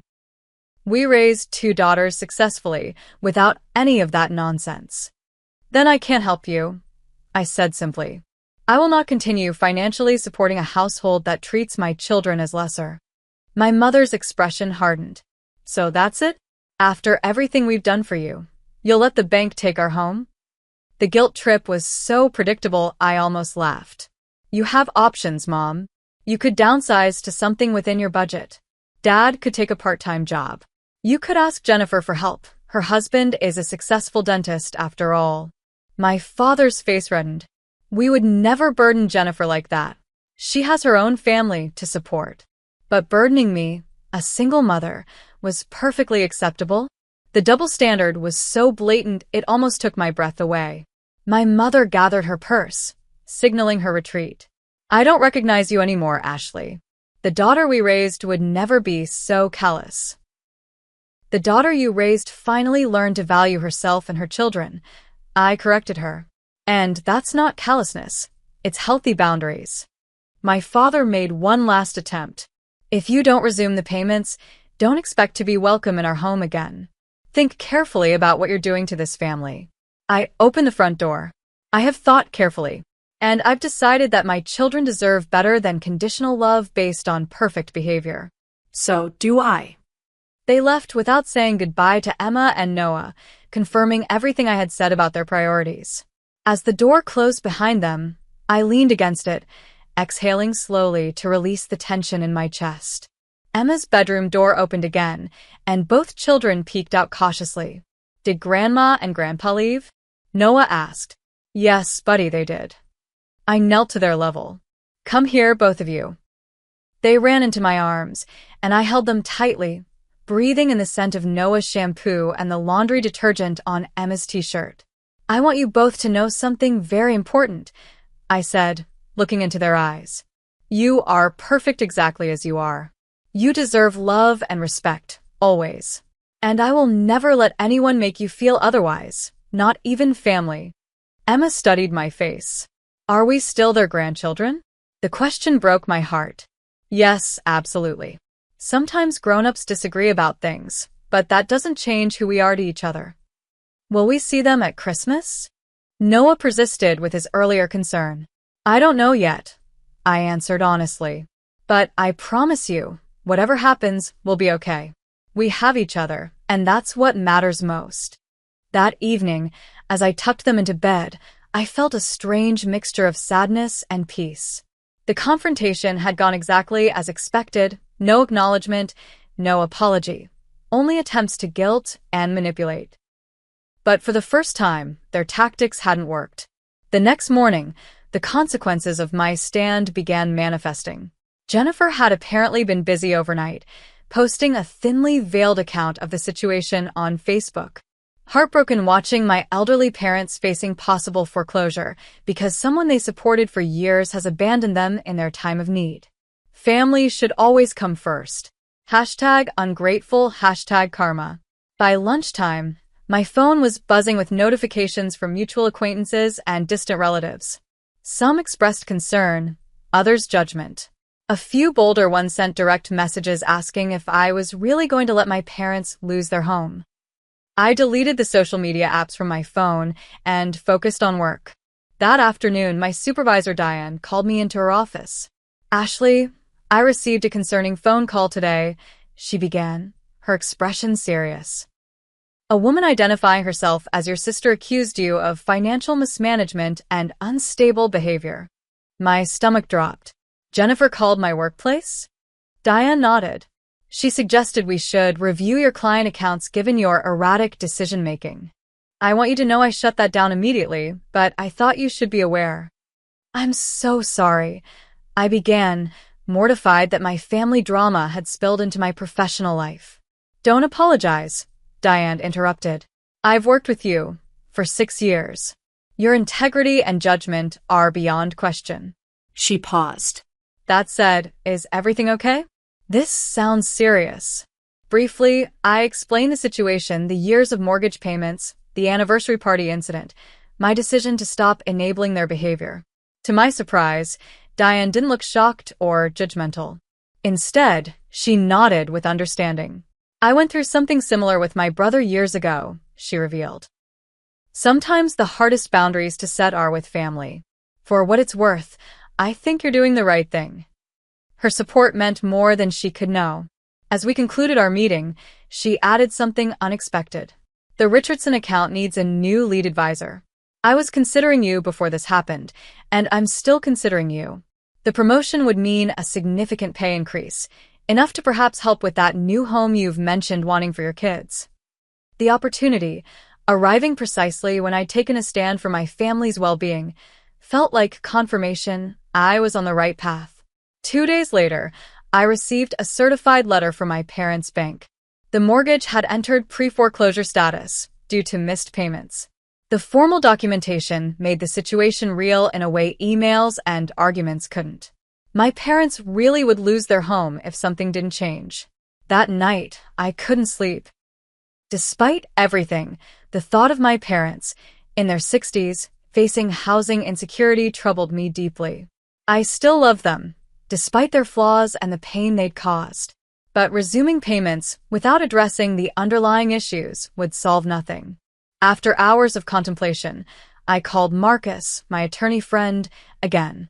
"I need your professional help," I explained. "I want to draft a legal agreement regarding financial support for my parents, with very specific conditions." 2 weeks later, I sat in Marcus's office with my parents across the table. The mood was somber, with none of the emotional manipulation of our previous encounter. The foreclosure notice had apparently stripped away the pretense.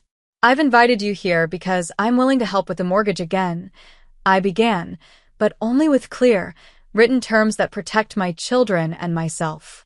My father started to protest, but my mother placed a restraining hand on his arm. The foreclosure notice had apparently made her more pragmatic. Marcus slid the agreement across the table. "This document outlines Ms. Miller's willingness to resume mortgage payments under specific conditions." My parents scanned the document, their expressions darkening as they read the terms. 1. Regular, scheduled visits with Emma and Noah in neutral locations, not at their home where Jennifer's family was often present. 2. Attendance at monthly family counseling sessions. 3. No disparaging comments about my parenting, career, or life choices. 4. Equal treatment of all grandchildren at family events. 5. Immediate cessation of payments if any terms were violated. "This is insulting," my father muttered. "You're treating us like children." "I'm treating you like adults who broke my trust," I corrected him. "Adults who have shown they need clear boundaries." My mother looked up from the document. "And if we don't sign?" "Then I wish you the best with your housing situation," I said calmly. "But I won't continue enabling behavior that hurts my children."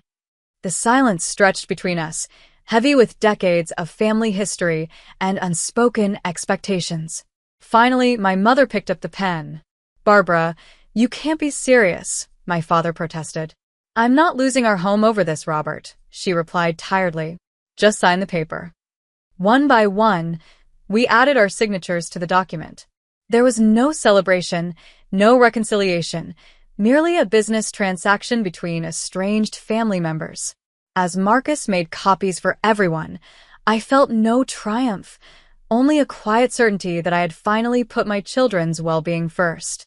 That evening, as I filed the agreement away in my home office, Emma appeared in the doorway. "Is everything okay, Mommy? You look sad." I smiled at my perceptive daughter. "Everything's getting better, sweetheart. Sometimes fixing things is a little sad at first." She considered this with the wisdom only children possess. "Like when you have to clean out a cut before it can heal?" "Exactly like that," I agreed, pulling her into a hug. "Sometimes things have to hurt a little more before they can start healing properly." As I held my daughter, I realized that was precisely what I had done, cleaned out a festering wound in our family dynamic. Whether it would heal properly remained to be seen, but at least now there was a chance for something healthier to grow. 6 months passed, bringing changes I could never have anticipated that tearful night after the anniversary party. Summer turned to fall, and fall gave way to winter's first snow, dusting our city in white. Through the changing seasons, our family dynamic evolved, painfully at times, but with unmistakable progress.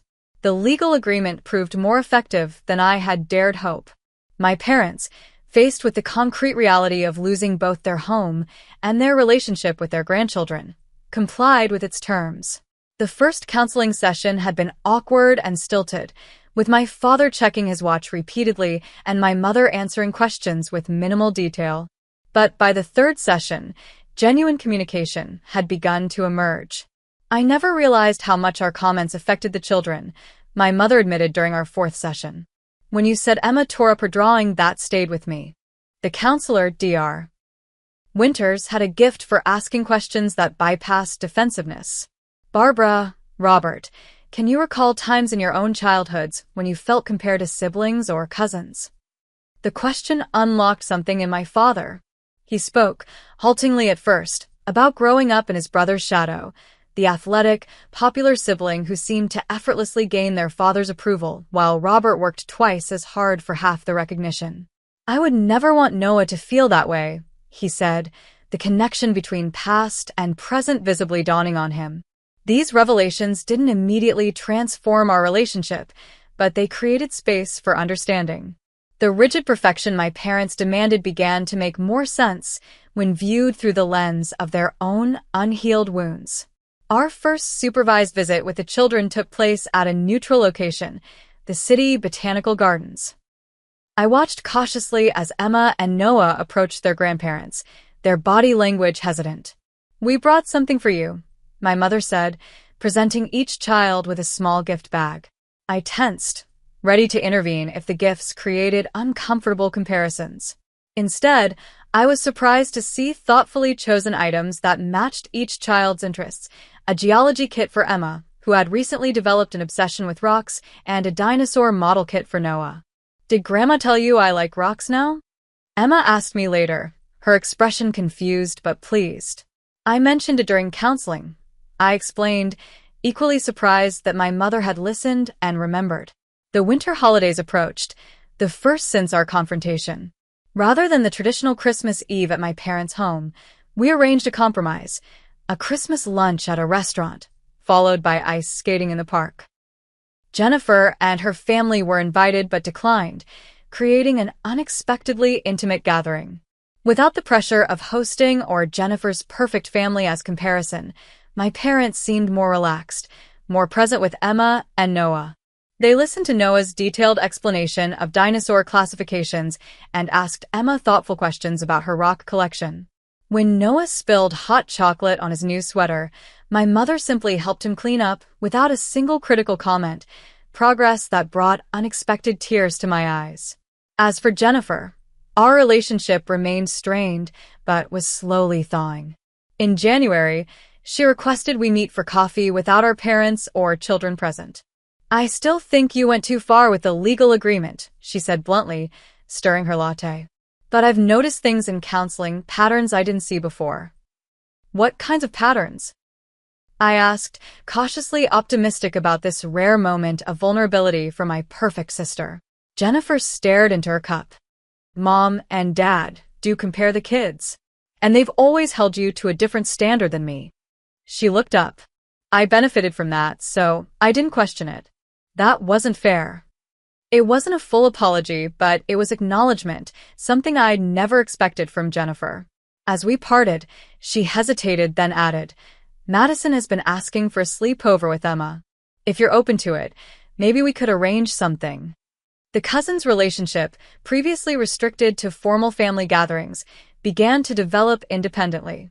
Emma and Madison discovered shared interests in science and art, while Noah and Tyler bonded over superhero movies. Watching them play together without the weight of parental judgment brought a joy I hadn't anticipated.